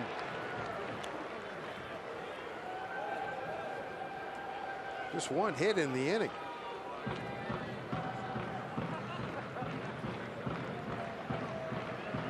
Two-1 to Kipnis. Did he go? He did, as they checked down to crew chief Jeff Kellogg, who said he did go. 2 balls, 2 strikes. Kipnis didn't think so. We'll take a look at it. Fastball inside. He held that. Mariners will take that break. See if we can get him out here.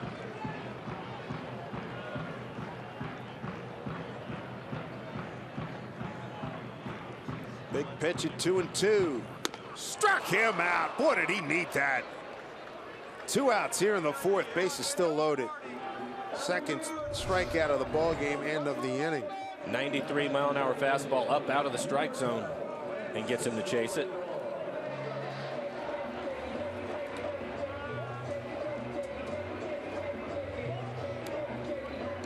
Now you got to deal with a hot hitter, nowhere to put him.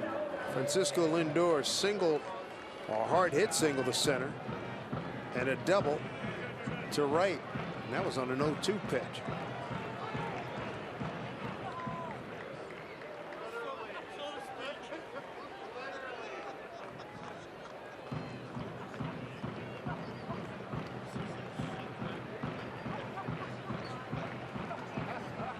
First pitch to Lindor. Ball 1.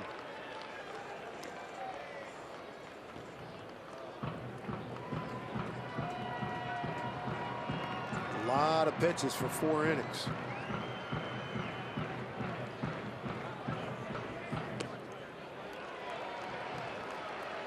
Two and 0.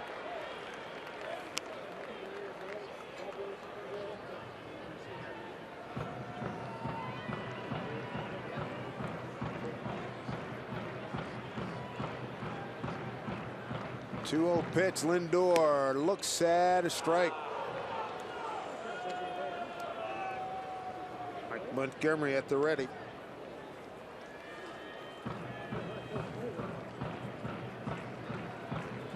Scott Service's facial expression pretty much says it all. And there's a ball. 3 balls, 1 strike. 2 outs, a run in, and a bases loaded walk. Good hitter in Lindor with Mike Napoli on deck, who's already doubled in a run. That was the first run of the ball game in the 3rd.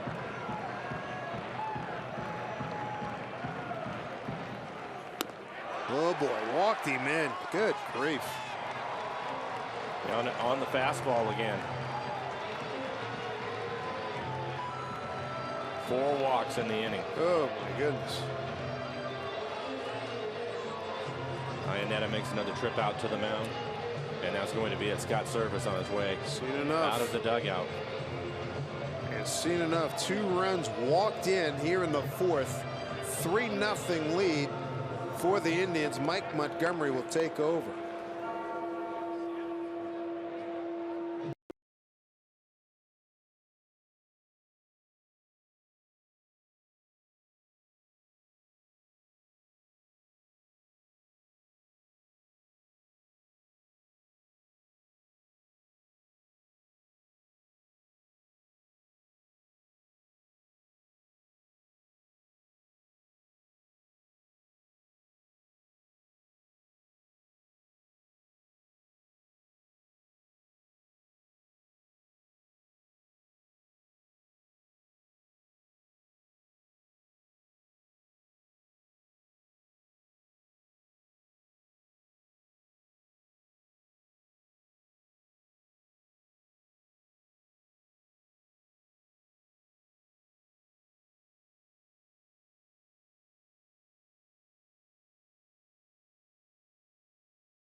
Sports being brought to you by Safeco Insurance. Find a local agent at safeco.com.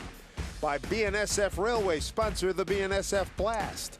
And by your Northwest Buick GMC dealers. A lot of wind being dealt here in Cleveland. Blowing straight in. But the Mariners have had some problems as we look at some of the scenery downtown here, site of the Republican National Convention later on this summer. As Wade Miley has taken his leave, he's walked in 2 runs here in the 4th inning, a 3-0 Cleveland lead. And for Wade tonight, 3 2/3, 9 hits, 3 runs, all of them earned, 4 walks, all of them in this inning. A couple of strikeouts in this inning also, 81 pitches, 50 strikes.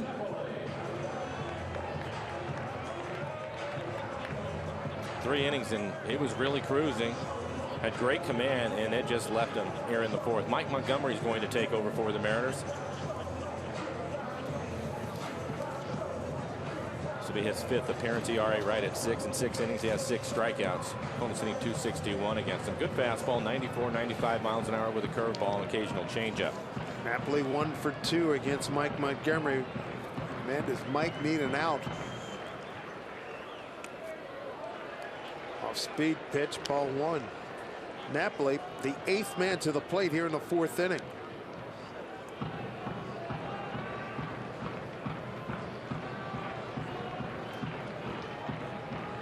Cano playing up the middle against Napoli. I know, fouled off. Here's Robbie. We've talked about Mike Montgomery. He's been a starter throughout his career, working out of the bullpen for the first time and leaving spring training. It's just going to be a matter of whether he was able to do it and come in and throw strikes. Well, he's going to need to do that now. In 4 outings, I thought he really did a nice job of that. One of them he struggled. 1-1 to Napoli. Ball and 2 strikes. Opportunity for Montgomery to make this ball club with the arm injury to Charlie Furbush. He's been a stalwart lefty for the Mariners. Nuno made the club no problem. And it became who was going to be the second lefty, and it became Monty. 1-2 pitch. Ball 2, 2-2.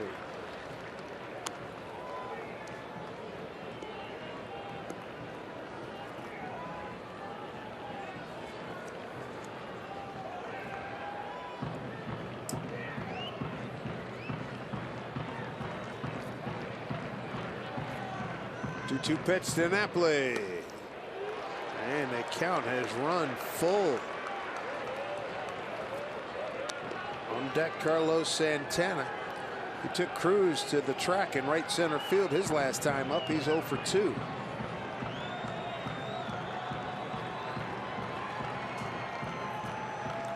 Tight spot. Payoff pitch. Bases loaded. 2 outs. Runners move. Ball swung on and hit the Seager. Takes his time, throws across, and that'll do it. 2 runs on 1 hit. No errors, 3 left. It's a 3-0 Cleveland lead.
After the game from Mariners postgame presented by Delta Airlines as you get a good look at a Cleveland landmark, the Terminal Tower. We're not too far away on the back end of that building, about 5 or 6 blocks, if that, from Progressive Field, where the Mariners are in a 3-0 hole here. Strike 1 to Ketel Marte. Marte, Aoki, and Smith 9-1-2 here against Carlos Carrasco, who had a long time to get warm in that Cleveland home fourth with 8 men coming to plate. They scored twice on 1 hit. No errors. 3 left as Miley lost feel and walked in 2 runs.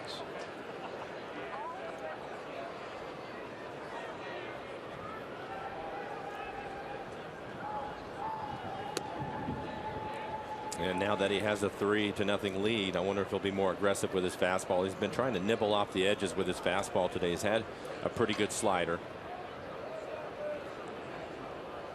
Just 2 hits by the Mariners so far tonight.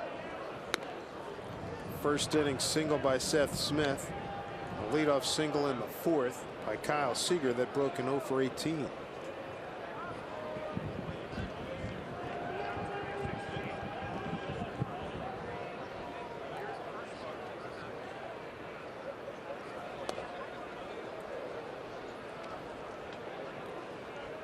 Three and 2 to Marte, walked first time up. Carrasco's walked 3, struck out 3. Oki on deck. Swing and a miss. Well, what looked like would have been ball 4. Back-to-back Ks now. That's 4 for the game for Carrasco. It was borderline on the inside corner. Like a cut fastball.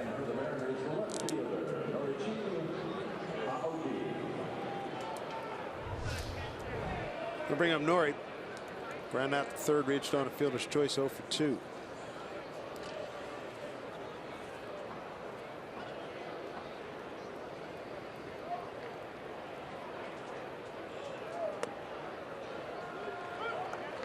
Strike 1 to Nori.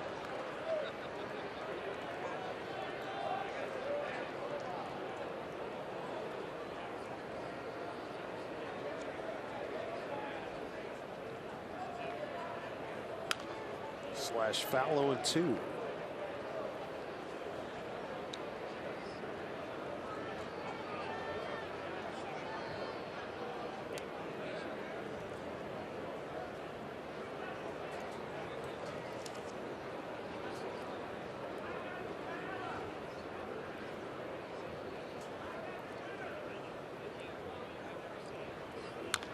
Chop foul.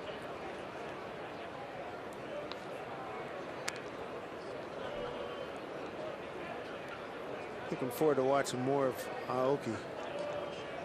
We've seen a lot of good things already in his limited time here with the Mariners and during his course of his career here in the big leagues. Done some good things for the Giants in Milwaukee and Kansas City. 0-2.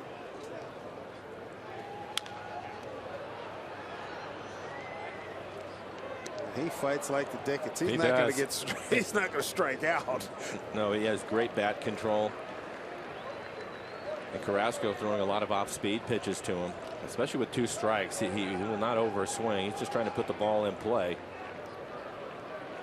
Coming into this season, 531 games. He struck out just 169 times. .353 on base percentage.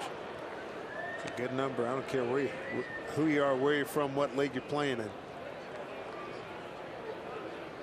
1 out, nobody on here in the 5th. Indians with the run in the 3rd, a Napoli RBI double. 2 runs were walked in, 2 bases loaded walks in the 4th for this lead. Put it in play. Here's a backhand by Lindor, and he got him. Nice play. 2 outs. He is a good athlete. He shows a lot of range and a strong throwing arm. With all of his momentum going out to left field, still able to throw it on a line across the diamond.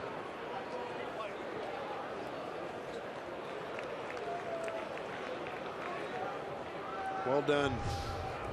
2 outs, nobody on. Seth Smith, base hit, the center, and a walk so far. Tough one for Nori.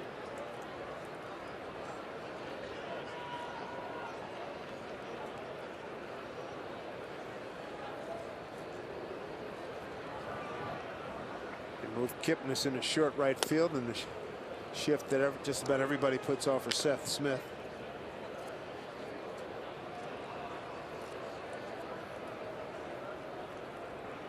Wind still blowing in from right center field.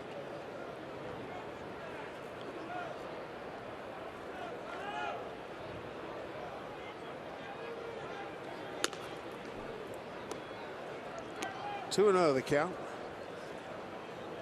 Oakland's tied it with the Yankees 1-1, end of 2. Toronto leads at Baltimore 1-0. Tampa Bay and Boston no score. They're in the second. Detroit and Kansas City likewise. Good matchup there.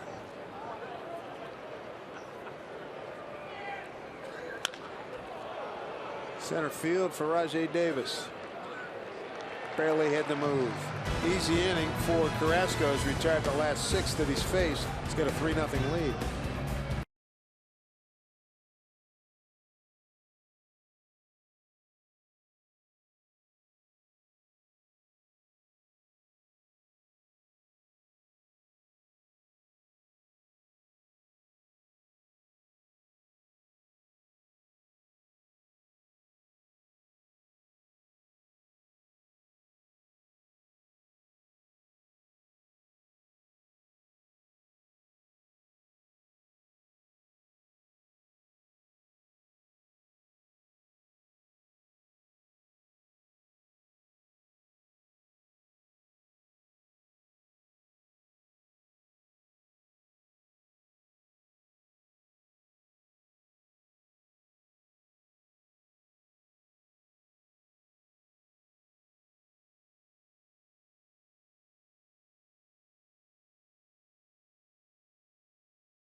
Seattle Mariners baseball here at Root Sports is brought to you by Shag, where your friends live, by the Honda Dream Garage sales event, now at your Honda dealer, and by Frontier Communications, providers of next generation FiOS TV and internet. Very breezy night here in Cleveland. Rock and Roll Hall of Fame. Very short walk from here at Progressive Field. Dave Sims, Mike Blowers, and Root Sports crew. So look at Carlos Santana leading off the Indians' 5th. He's 0 for 2. Mike Montgomery on a relief of Wade Miley. Fly ball, easy play, Nelson Cruz.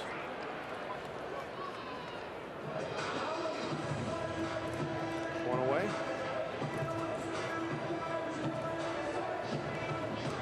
Beautiful sky above here, but the wind blowing in, and it topped at 21 miles per hour earlier this afternoon. Temperature was about 52 degrees, and checked on my my mobile unit, it's at, and the real feel is at 42. Yes, yes it is. And I believe it. Gomes chops one foul. Jan, the catcher, he's 1 for 2. The other part about the wind too, it's the gust. And the gust will cause problems for the outfielders. They can be fooled by it.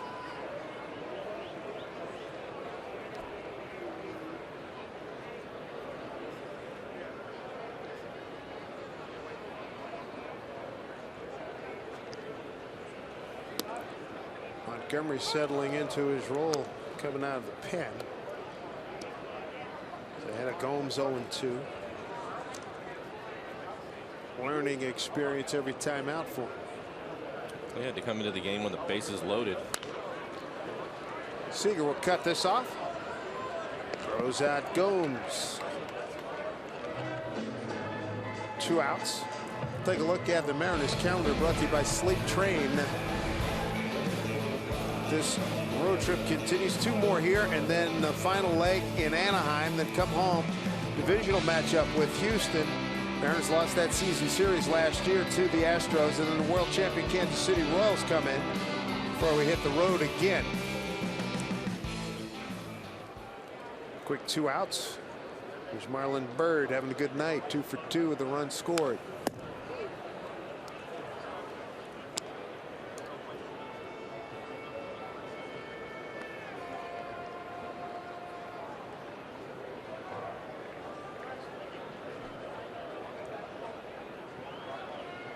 A 1.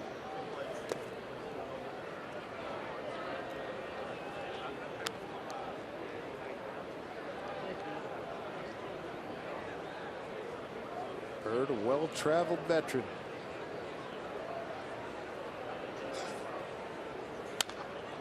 Slaps this one foul.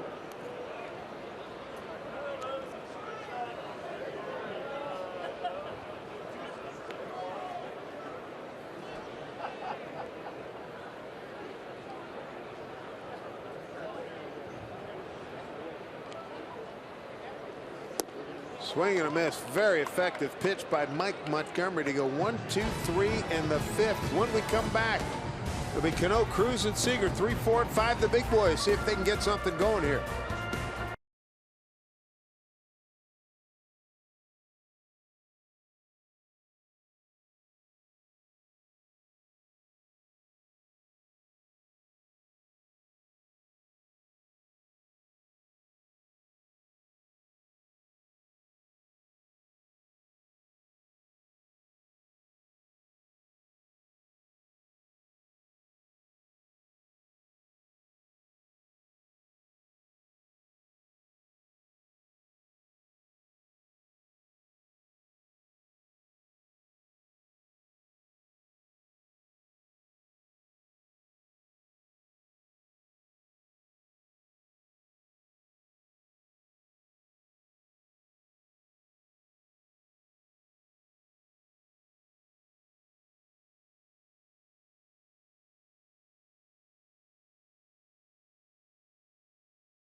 Rail, so ride in from their newest stations on Capitol Hill or at the UW. Schedules available at soundtransit.org. The local mass transit here in Cleveland. It's called the Rapid. I like it. You come to the city and they have good mass transit. Robbie Cano leads off against Carrasco. Looks at ball 1. Robbie tonight has walked and reached on a fielder's choice. 2 hits tonight for the Mariners. Seth Smith in the 1st, the single to center, and a leadoff single to left in the 4th by Kyle Seager. That's it.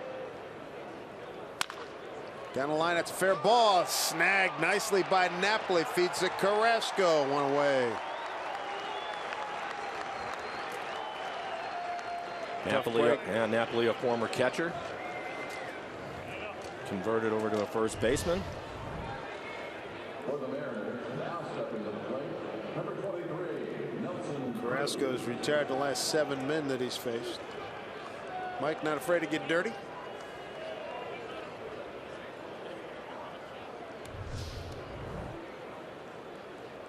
And Terry Francona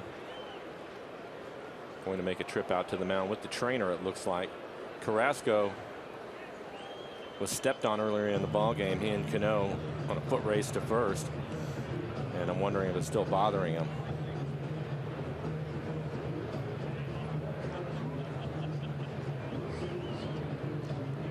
Just wanted to make sure. Yep. Don't want him to lose his mechanics because he's having an issue with his foot or his leg or his ankle. That's when you start to have problems with your arm. We'll take a look, see if he hits the bag funny. I think he's just sore. Carrasco came up originally with the Phillies as a free agent signee back at 03. As you look at Nelson Cruz.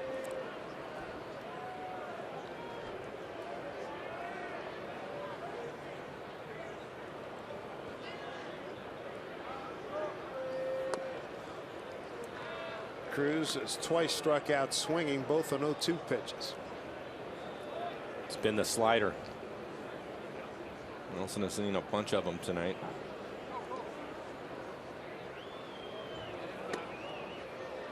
Inside 2-1.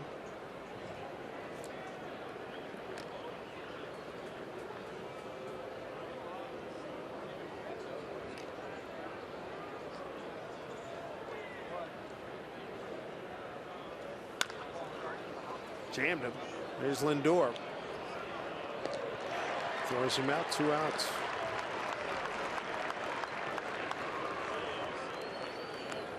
It's 8 consecutive retired. Take a look at our Delta Airlines keep climbing standings. Rangers on top. They take on Houston here this evening. We'll see the Angels over the weekend. A's locked up with the Yankees right now at Yankee Stadium.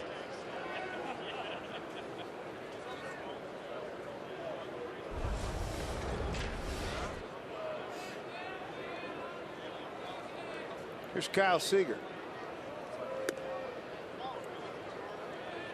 They put the predictable shift on for Kyle. Kipnis in short right field with the wind blowing in. The right fielder Calgill almost playing in his hip pocket. Talking about Kipnis. Kyle with a single to left. Last time up. Broken 0 for 18. High fly ball right field. Got a chance. Giddy up, baby. It is gone. Kyle Seager with a home run. His second of the season. RBI number 6, and the Mariners are finally on the board here in Cleveland. It's 3-1 Tribe. Got it through the wind. And the wind was knocking it down. I wasn't sure he had enough of it.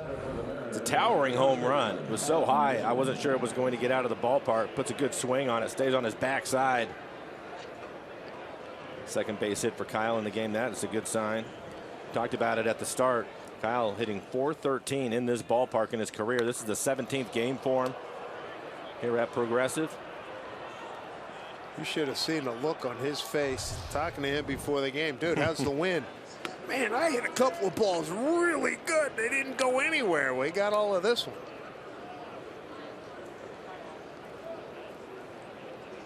Good for him. Second home run. Mariners on the board. It's 3-1.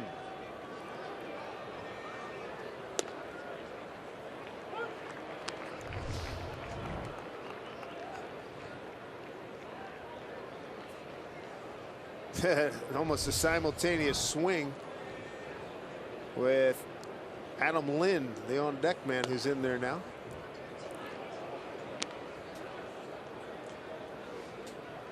Lind looking for his first Mariner home run.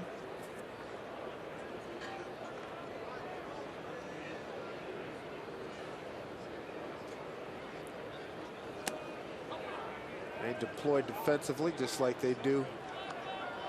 As McAllister warms up. They deploy for Lind just like they do for Seager. Terry Francona and the Tribe lead it 3-1. 3-1 pitch. Could not hold up. Full count.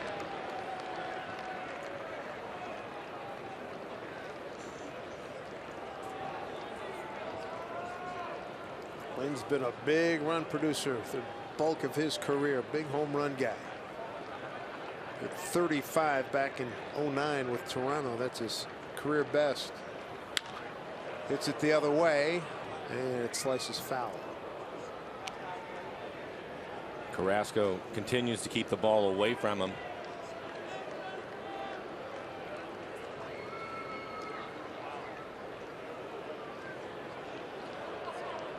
.93 pitches, 58 strikes. Scott Service really happy with the way Lynn. He said, listen, he's been aggressive at the plate, starting to come around. So hopefully those home run numbers will start picking up. Hits this one hard. Backs up the left fielder, Bird, and makes the catch. Out number 3. Highlight of the inning, Kyle Seager. 2 for 3 in a home run. The Mariners on the board. It's 3-1 Cleveland.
He was a good one too. 1980. He was the National Player of the Year, and that's when I saw him in the College World Series against Frank Viola and St. John's out in Omaha, Nebraska. St. John's beat Terry and the Wildcats in the first game, and then the Wildcats stormed through the rest of the tournament and won the championship. Good left-handed hitter. Yes, he was. How about Olerud? 15-0 as a pitcher. We all expect him to hit. Mm-hmm. That's a great honor. Ground ball. Marte throws that 37-year-old Uribe, one down. A lot of great baseball players coming out of that conference. Your conference. Yep. And congratulations to John Olerud. That's a wonderful honor. One away here in the sixth. Mike Montgomery on in relief of starter Wade Miley, who left after 3 2/3, 9 hits, 3 runs, all earned, 4 walks, 2 of them in walked-in runs, forced-in runs, bases loaded, and 2 strikeouts. Down the line, going foul. It's off the bat of Colin Cowgill. He's 0 for 1 with a walk. Thinking of John and watching him play all those years. Long career. He's one of the few hitters I've ever seen that never had to change his approach. Even as he was getting older, it never changed from when he first came to the big leagues to the time that he was finished. What a hitter. 93 93. I saw a lot of him. He was with Toronto that year. Yep. Yeah, they hit when they had the great club. Number. Cano, not a great throw, but he gets him. I think John went right to the big leagues out of college. I just remember, I'm pretty sure he did. Talking to somebody in the Bay. I think wasn't Ted Williams was still alive at the time. Yeah, no, sure he was. And I think his quote was, "He's the kind of guy you want to take out your daughter in college." Talking about Olerud. Yeah. Great hitter, great kid.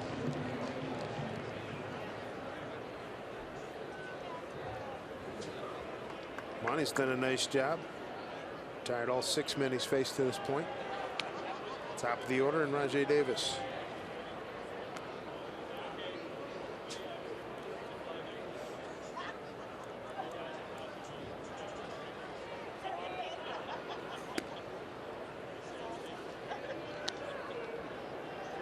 Yeah, think about that honor. I mean, the greatest player in the history of that conference. And all the players that have come out of there, that's amazing. It is amazing, and I can't argue with the pick. It's very impressive. 15-0 with 23 home runs.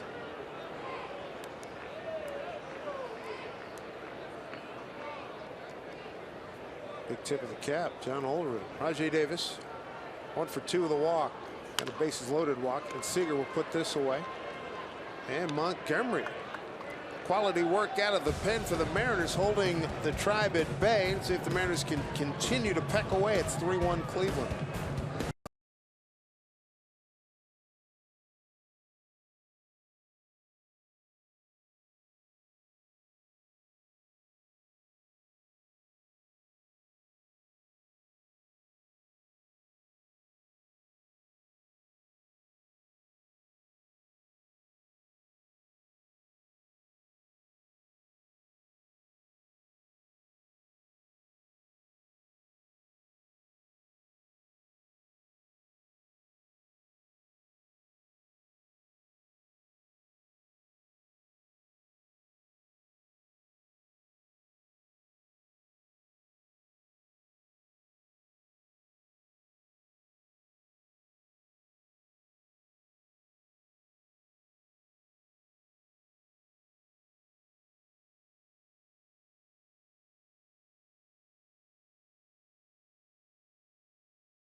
Distraction occurs anytime you take your eyes off the road. If you're texting, you're not driving.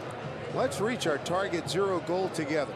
0 traffic deaths in your family, 0 traffic deaths in our state.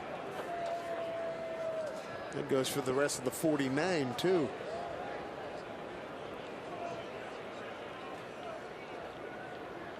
Chris Iannetta leads off, lined out to left, flied out to left. Bottom third of the order for the Mariners. Iannetta followed by Martin and Marte. Carrasco's held the Mariners to 3 hits. Kyle Seager hit a home run in the 6th. There was a first inning single by Seth Smith. And Seager a leadoff single to left in the 4th, and that's it.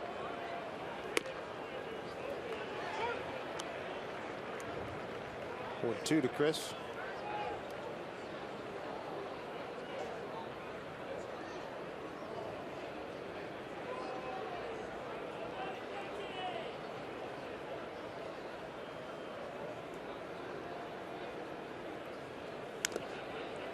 Off Yan Gomes.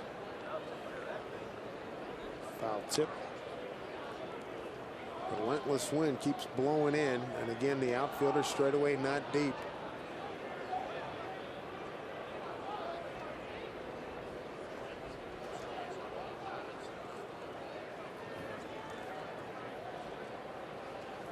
Put it up high and delivers a ball. We go to Chicago twice this year. Play the Cubbies end of July, Sox the end of August. But be interesting as McAllister heats up again. Being in Wrigley Field late July should be interesting. It'll be fun, is what it'll be. I'm looking forward to it. Yeah, this will be our second trip in. They've refashioned Wrigley Field, and saw the other day that they redid the home clubhouse. They dug down deep, and it's now regarded as the best home clubhouse in the bigs.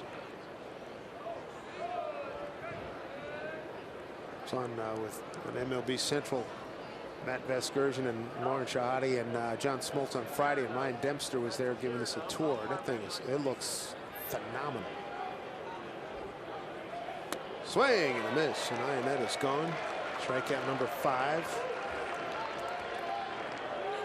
for Carlos Carrasco. The 4th annual Mariners Beard Hat Night come in handy here this evening. It's set for Friday, April 29th against the Royals. For each of the first 20,000 fans, visit Mariners.com for tickets to Beard Hat Night. And once you put it on, your face may not let you take it off. Phoenix Martin took a cold 3rd strike last time.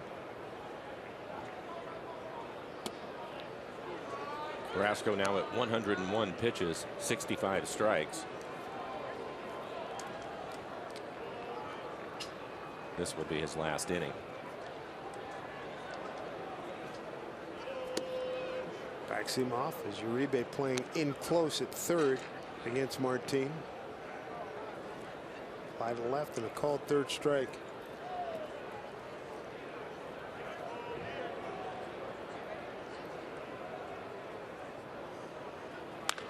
Well stroked down the line. Fair ball. Extra bases for Martin. Digging it out of the corner is Calgill.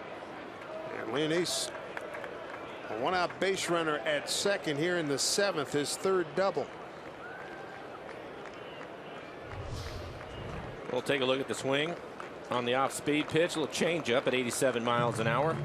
Able to stay on it and drive it into the corner.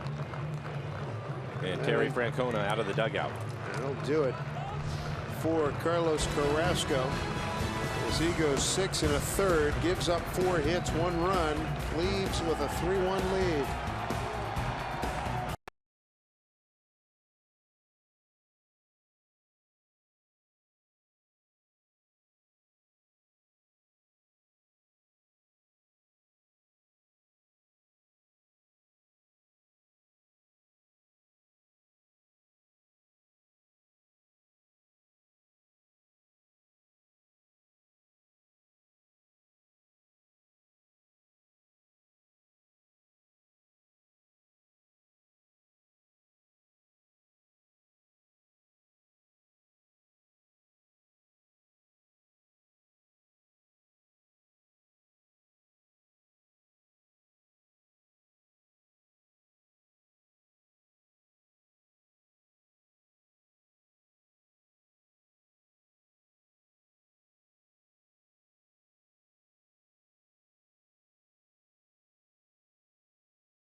Playing the top of the 7th, some Marin fans in the building. Always good to see them as we take a look at our Columbia Bank difference of the game.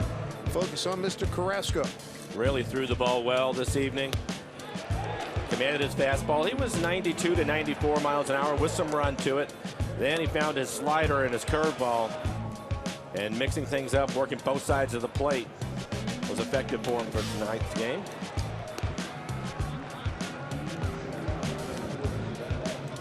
6 1/3, 4 hits, one run. It was the solo home run by Kyle Seager. He is responsible for Martin, who's out at second base right now. 3 walks, 5 strikeouts. He threw 103 pitches, 66 strikes.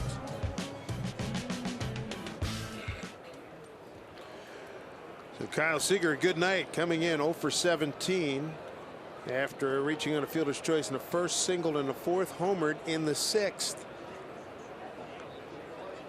And now the Mariners will look at former starter Zach McAllister working out of the pen. And Marte pops it up. Lindor's got it. Mariners have not had a lot of opportunities tonight. As you take a look at the numbers for Zach McAllister, 4 appearances so far. He's yet to give up a run. 4 innings. He has 2 strikeouts, 1 walk. Opponent's hitting .077 against him. Mariners had some chances earlier in the game, and then Carrasco settled in. Runners in scoring position tonight, 0 for 5.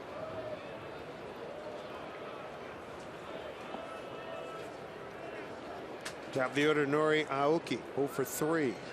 Robbed by Lindor, and a nice play in a hole, dug it out and threw him out. First base.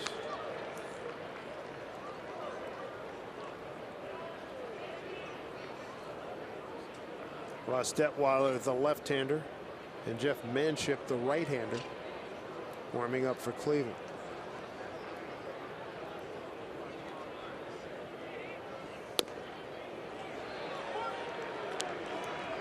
Nori in an 0-2 hole here.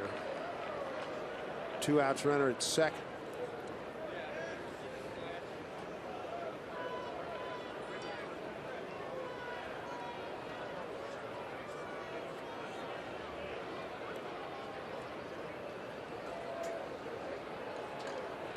Runner goes to third.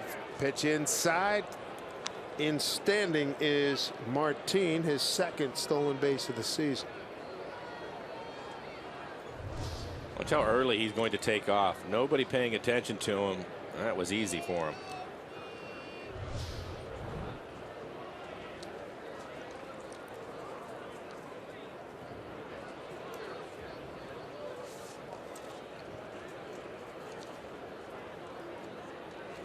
Zach McAllister out of Chillicothe, Illinois.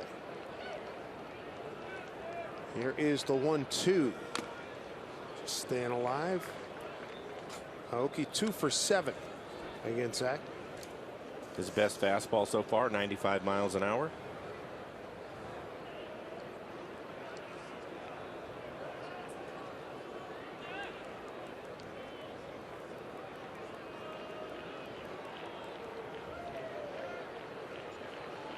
Pitch for McAllister.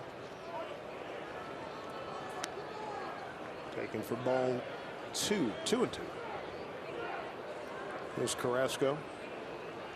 We've heard a lot about commanding the strike zone. I think as far as the offense goes, Aoki maybe does that as well as anybody in the lineup. He knows his strike zone. 2-2. Slap foul.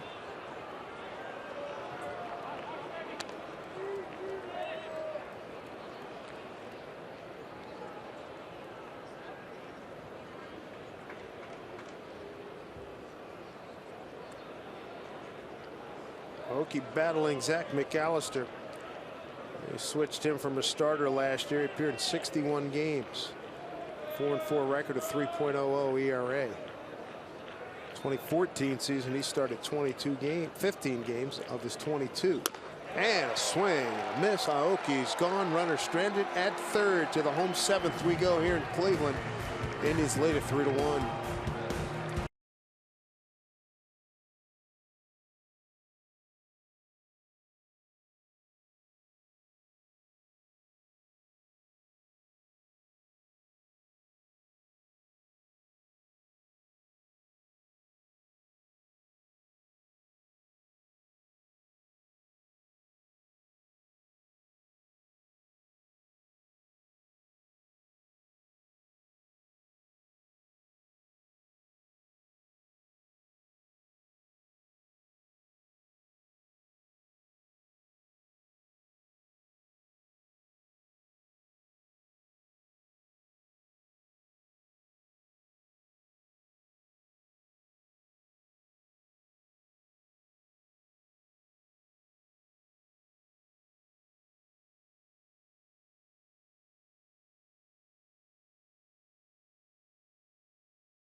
Washington's Lottery. What would you do if you won? Download the app and play today.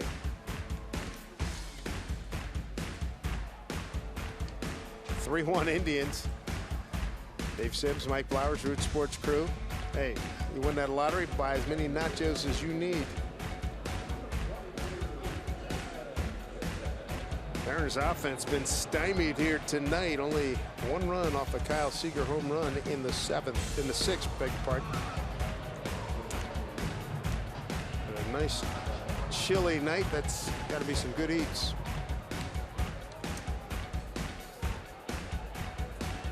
Mike Montgomery's done a good job in relief of Wade Miley's retired all 7 men that he's faced. He'll look at Jason Kipnis, Francisco Lindor, and Mike Napoli, 2, 3, and 4 here in the tribe order in the 7th.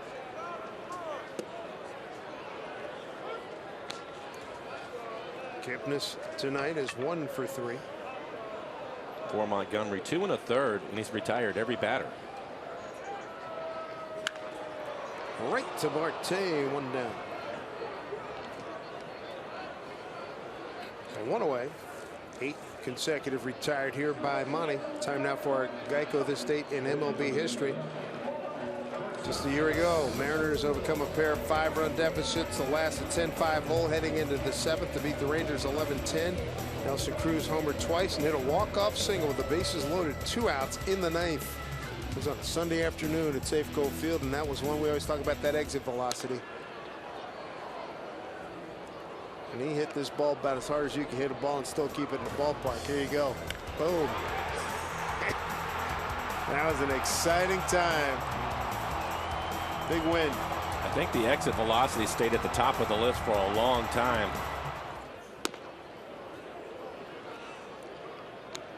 What was the number again? I mean, it was a big number. I just remember it was 118, something 119, like that. something like that, yeah.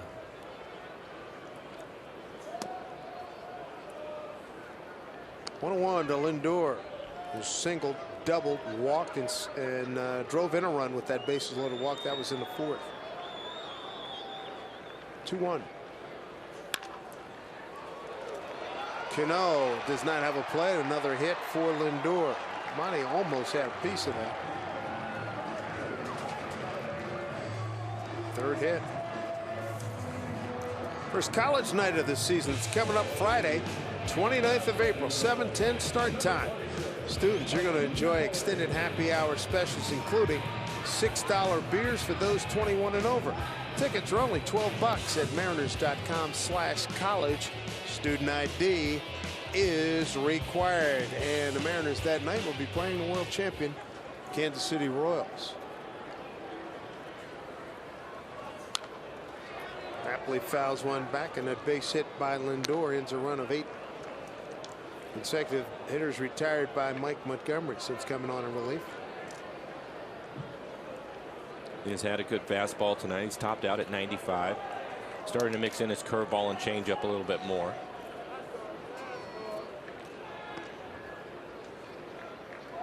Three-hit night for Lindor, 3 for 3. Runs scored and an RBI. Another bases loaded walk with Rajai Davis as Tony Zick warms up, and Brian Shaw warming up for Cleveland.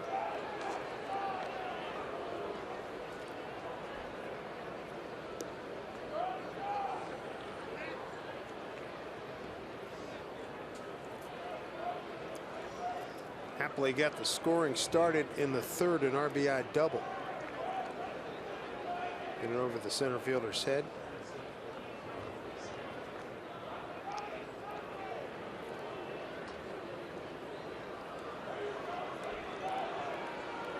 Wade Miley started first 3 innings, got out of trouble with a double play in each inning, and then things fell apart in the 4th. 8 men to the plate, 2 runs on 1 hit. They left them loaded. They forced in 2 runs with bases loaded walks.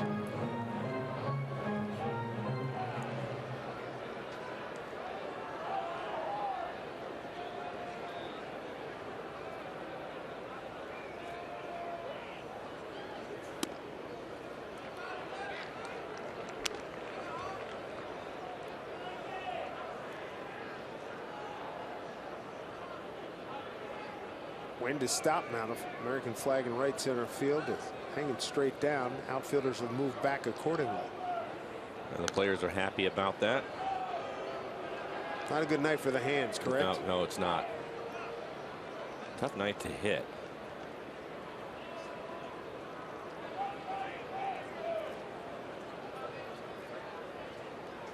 One to Napoli. It's in there for a strike.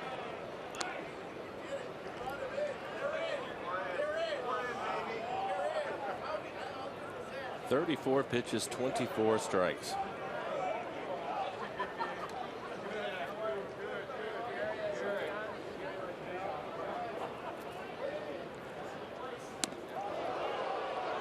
Two and two.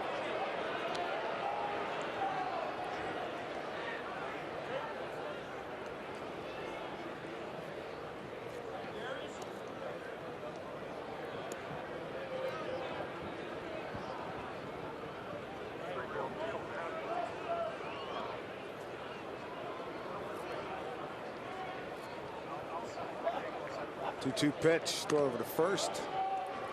Lindor had a little bit bigger lead that time. Mike noticed it.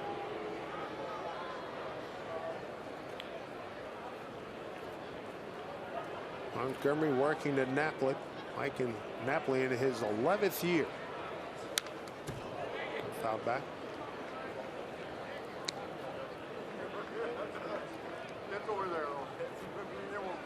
In his 11 years, Mike's hit 206 home runs. Had a nice run with the Angels. He had 20. Then 20 again. 26 goes to Texas. Hit 30, 24. Then Boston, he hit 23 and 17. 2-2. Full count. The on-deck hitter, Carlos Santana. He's 0 for 3.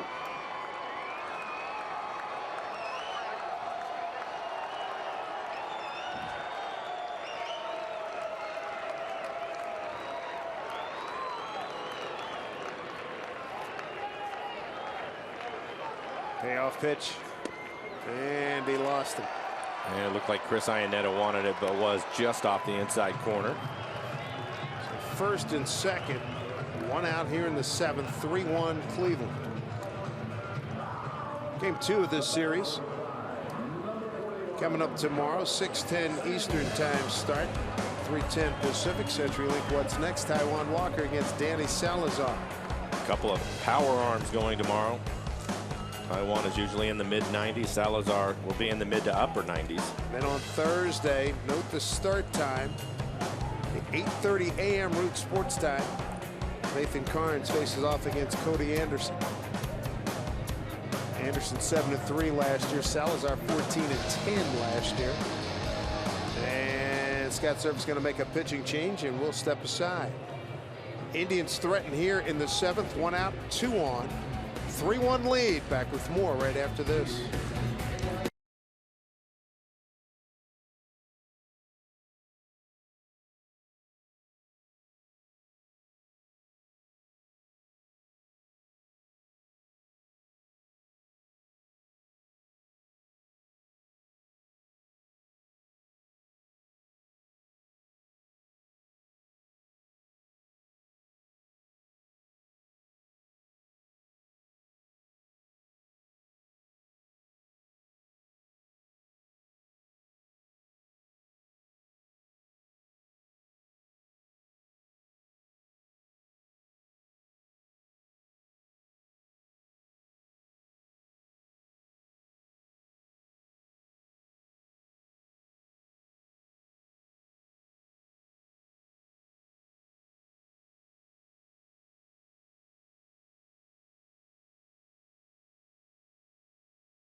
Here on Root Sports, being brought to you by Money Tree. Proud to make a donation to Mariners Care for every Mariners win.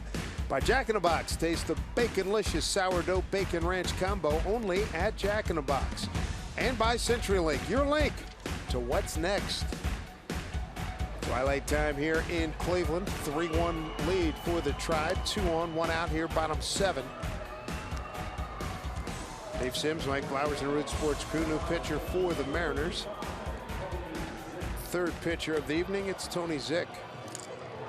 Good fastball, 95 miles an hour. You're going to see his slider. That's his best pitch. That's where he typically will get his strikeouts. This will be his 6th appearance. ERA just over 4 and 6 2/3. He has 11 strikeouts. Good number for him. Opponent's hitting just .208.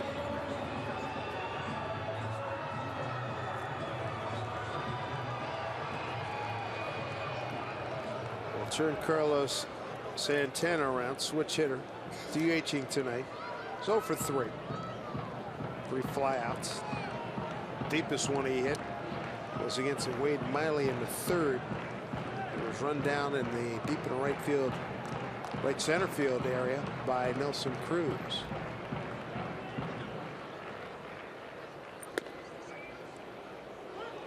Strike 1 to Carlos.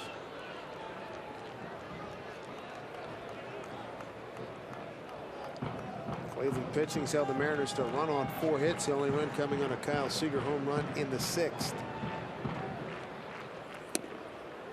The Indians are 2 for 7 runners in scoring position. They came into the game as a team hitting just .218.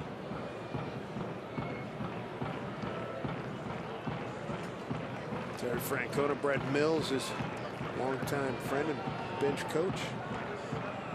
1-1.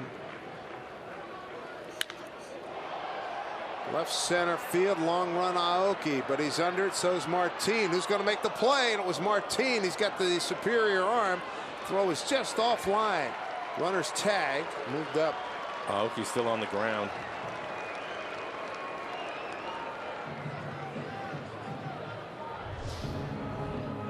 Couldn't tell. We'll see here. Step the contact. on him. Kicked that left ankle hard. On a cold night, that's not a good feel. I think they were both calling for it, and Martin never heard it.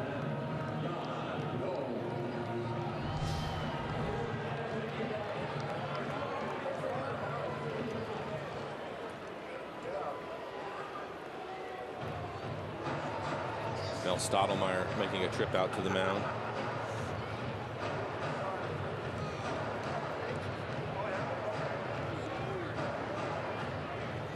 Nori a few seconds to walk it off. He's clearly bothered by it.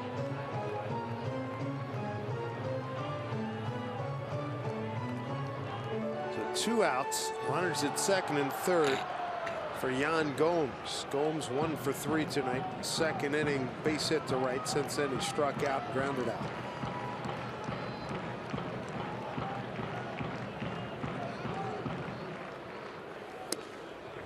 Heck of a save there by Iannetta.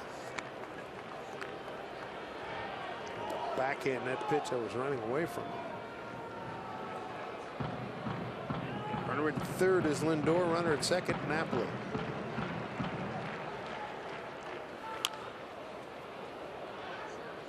One.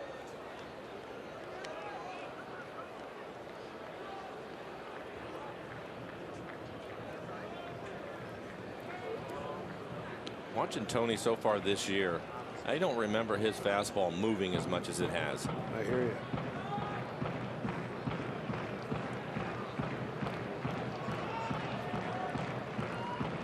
One. Slow roller. Here's Marte. Nice play to throw him out. No runs, a hit, no errors, 2 left, 7 in the books. It's 3-1 Cleveland.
Oh, he's going to have to pick up that number, no doubt about it, guys. As we look at Seth Smith leading off here in the 8th. We saw Kyle really making an effort to do that more last year, so I think he's going to continue to do it. And I think Bill is absolutely right. If you want to get that inner half taken care of, you have to be able to hit the ball the other way. Seth Smith looks at a strike, 1-1. Smith, Cano, Cruz, 2-3-4 for the Mariners, down to their last 6 outs. Brian Shaw, this will be his 5th appearance, has struggled so far. 3 1/3, 4 strikeouts, a couple of walks, but he's given up 3 home runs.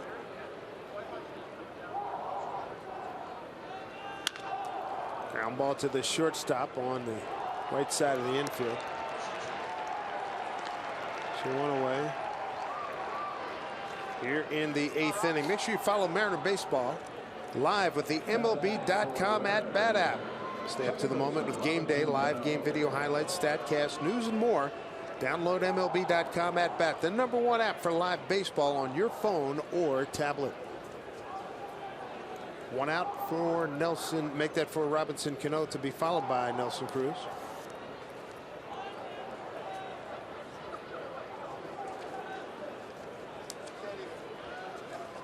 Who is that? What are you doing up there? Strike 1 to Robbie, who's walked, reached on a fielder's choice and grounded out. Cano 0 for 1 against Brian Shaw. Cleveland's defense is straight up, except for Lindor, the shortstop, playing more towards the middle of the field. Shaw in his 4th season with the Tribe. 7-3 in 2013. Followed that up with a 5-5 year. 3-3 last year.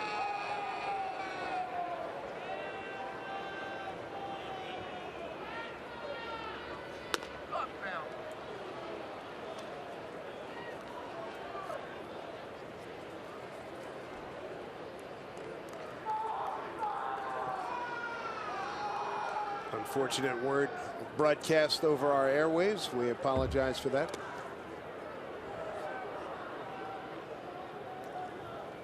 Two balls, 2 strikes.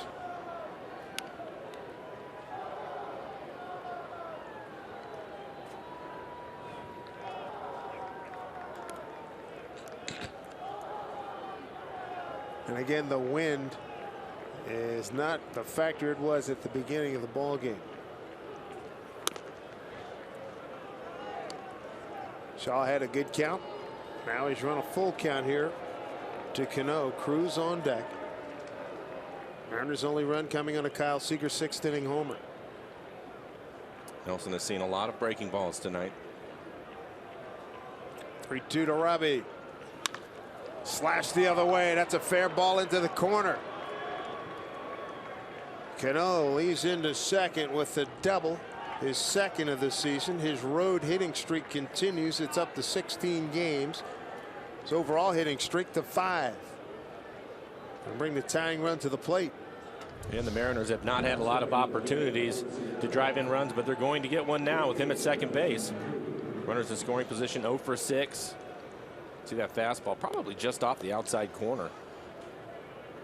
He drives it into left field.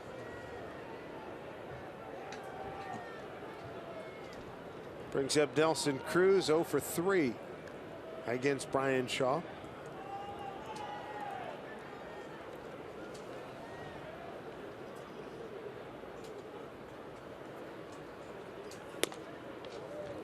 Strike 1 to Nelson. Struck out on an 0-2 pitch in the 1st and in the 3rd at the hands of Carrasco. Grounded out to short in the 6th.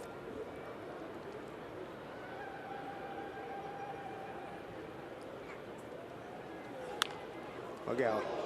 Whew, almost got the ball boy. He was paying attention. And that's an example of Nelson seeing all those breaking balls and probably looking for it. Late swing on the fastball.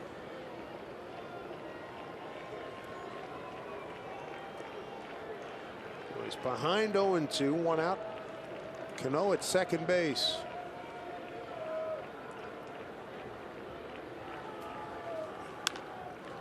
Fly ball right field for Cowgill into the corner. Got some carry on the track. Cano will tag. Get the 3rd easily. 2 outs. Let's take a look at our Jimmy John's delivery of the game, and it came swiftly. A 1-0 pitch to Kyle Seager, and kaboom! Slider in the middle of the plate, towering home run. For Kyle, his second home run on the season.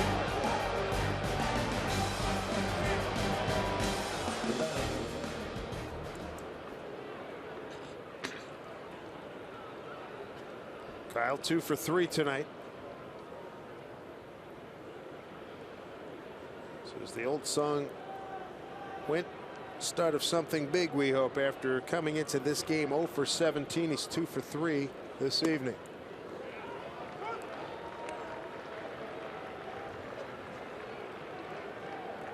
Seager 0 for 2 against Brian Shaw, third pitcher tonight for Cleveland.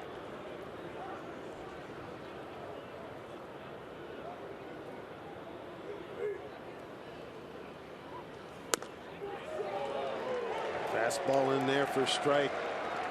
0-2 hole.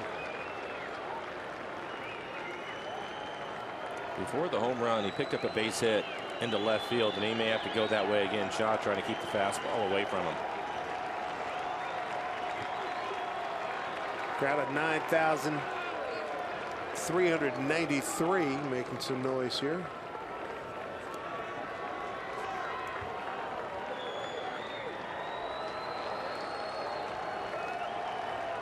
Oh, and 2 pitch coming here to Seager.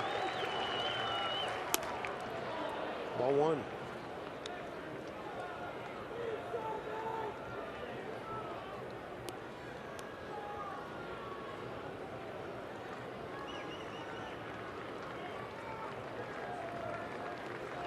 Big pitch at 1-2. Struck him out. Inning over for the Mariners. No runs, a hit, no errors, a man left. Go to the home 8th in Cleveland. Tried 3-1.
Here in Cleveland, yep, House of Blues. Can't get much better than that. A lot of eats in there. Michael Simon's got a wonderful restaurant in there. And that's about 3 blocks from the ballpark. And as you can see, quite festive. And that'll be jamming during the Republican convention coming up later on this summer. And they'll have a lot of activity tomorrow with Game 2 of this series. And the Cavaliers in the playoffs will be going on tomorrow. Got a nice little light show here. It's going to be busy around here. Oh yeah. Tony Zick continues on here in the 8th. Marlon Byrd, bottom 3rd of the order. Byrd, Uribe, and Calgill for the Indians, who have a 3-1 lead. They got a run in the 3rd. Napoli double in a run, then Wade Miley in the 4th walked in 2 runs.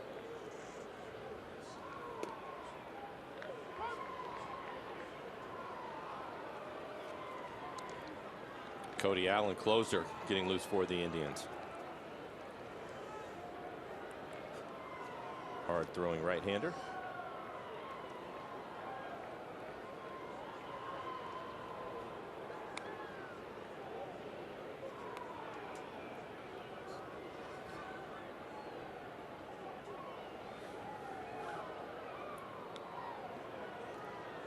Well traveled. Marlon Bird. Picked up right before spring training. 1-2 strikes. Marlon 2 hits tonight and a strikeout, 2 for 3 with a run scored. Tony has had a good fastball slider combination. Topped out at 96 miles an hour.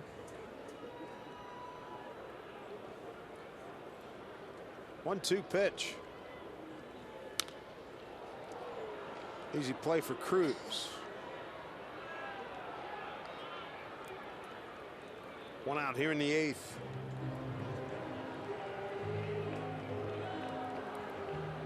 We'll bring up another veteran, Juan Uribe. He's 1 for 2, a walk and a run scored.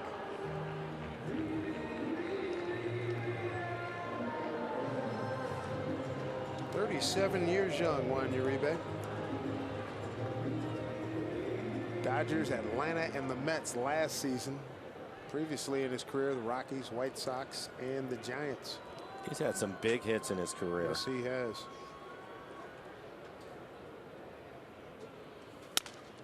Broken bat, ground ball to Cano.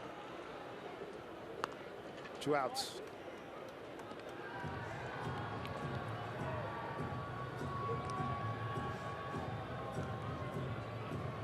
And that'll bring up Colin Cowgill. 0 for 2 with a walk. Mariners top of the 9th. Adam Lynn, Chris Iannetta, and Leonys Martin down 3-1.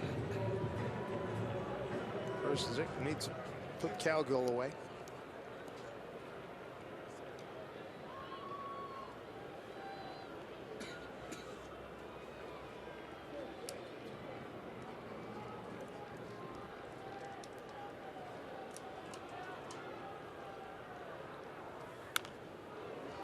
Foul off. Center fielder Martin playing about 4 or 5 steps towards right center for Cowgill against hard-throwing Tony Zick. A little bit of a short armor, I would think, for a hitter. Trying to time his fastball would be difficult.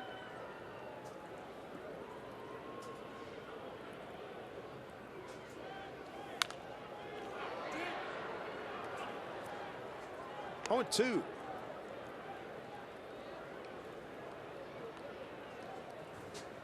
Three runs, 10 hits, no errors for the Tribe. They've left 9. A run on 5 hits, no errors, 7 left on base by the Mariners. The only run for Seattle, Kyle Seager's 6th inning home run. It's his 2nd of the season. 2-hit night for him.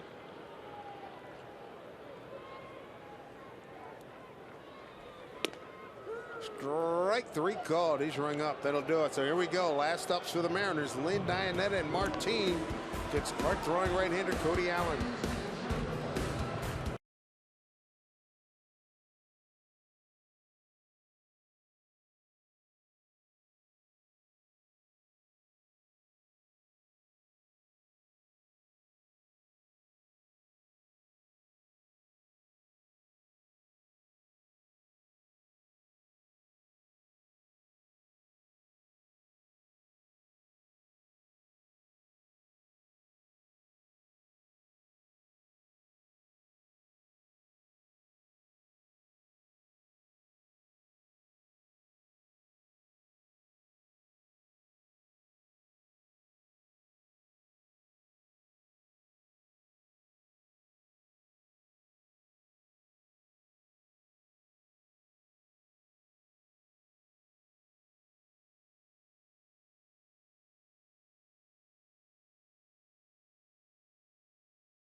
Marlins. Tyler Naquin takes over in center field. Moving from center field to left field is Rajay Davis. Marlon Byrd takes a seat on the bench. And the new pitcher's Cody Allen. 4 appearances for him, a 4.91 ERA. 3 saves and 3 opportunities, and 3 2/3. Has a couple of strikeouts, 2 walks, giving up 1 home run. Opponents hitting just 154. Good fastball. He'll be in the mid-90s. Hard breaking ball. Tough to lay off of. First hitter is going to be Adam Lind. Lind 1 for 2 career against Allen tonight. Adams 0 for 3. Shift on with Kipnis in short right field, the second baseman.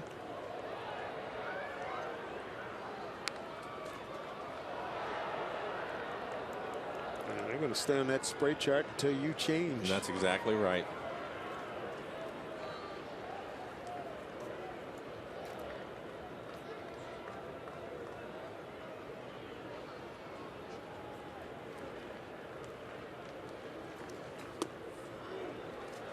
Adam behind quickly, 0-2. And I'm still a little bit surprised. Allen with a good fastball, and we mentioned the shift, and then he's pitching away from his defense. Yeah, go figure. Hit it the other way. That will stay fair.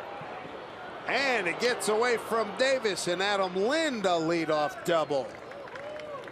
Good 0-2 pitch hitting there for Adam, his second double. And again, a fastball away from him, elevated.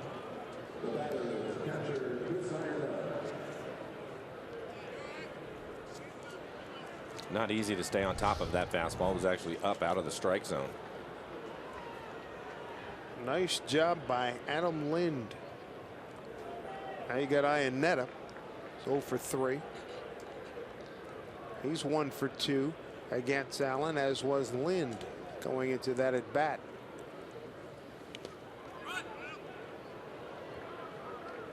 Iannetta representing the tying run. Terry Francona's ball club's led all the way.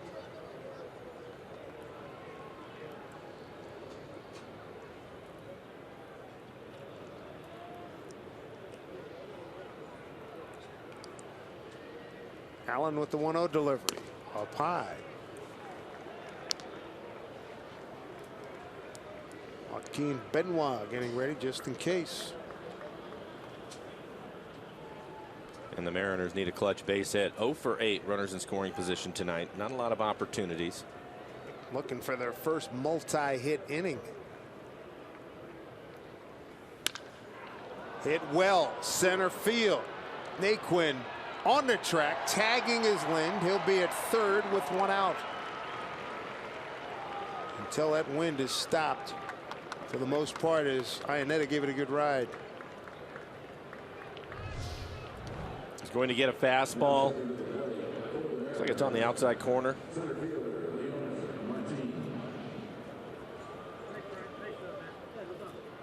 We saw Naquin in spring training. He can cover a lot of ground, as you see the flags out there knocking that ball down. It's picked up in the last few minutes. Brings up Martin, a double and a stolen base back in the 7th. He's 3 for 4 against Cody Allen.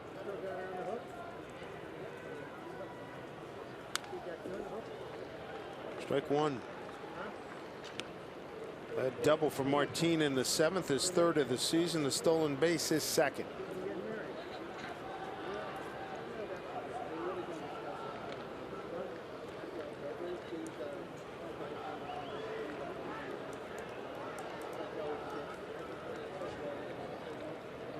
And at third is Uribe on the grass. And breaking ball just got a piece of it, 0-2.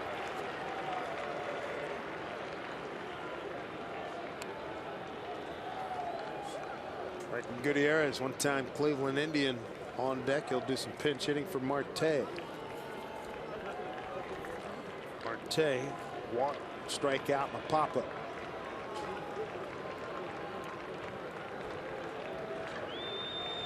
Right now, Martin behind 0-2. Broken bat ground ball to the second baseman Kipnis. Lind will score. Got a 3-2 ball game, but there's 2 outs. RBI for Martin. Be his 5th.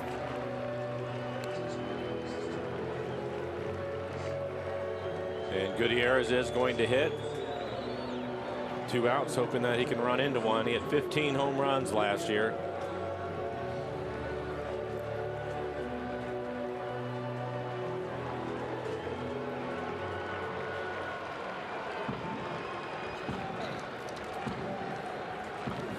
Franklin Gutierrez. Pinch hitting this season, 2 for 3 with an RBI.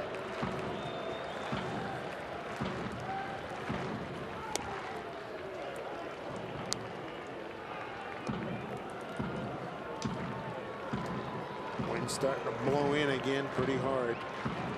Naquin, the center fielder, shading towards right, expecting him to hit the ball the other way. Got good power to right center. Brought back 1-1.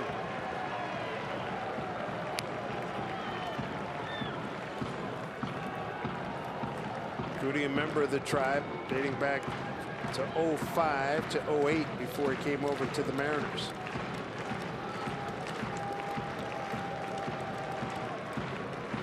One count, 2 outs, a run in.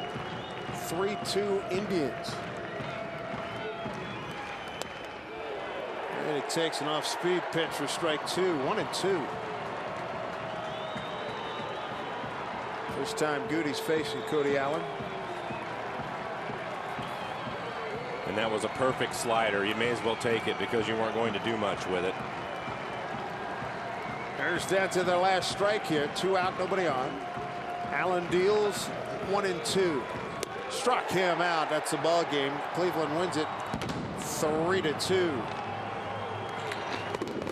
Look at the Mariners end up walking in a couple of runs, and they also end up 0 for 10 runners in scoring position and a 3-2 ball game. That's the difference. 2 hours and 56 minutes in front of a crowd of 9,393. Mariners lose the first of 3 here at Cleveland. The road trip now at 2-2. And that's a story from Cleveland on this chilly night. Mariners postgame presented by Delta Airlines begins right now with Angie and Bill.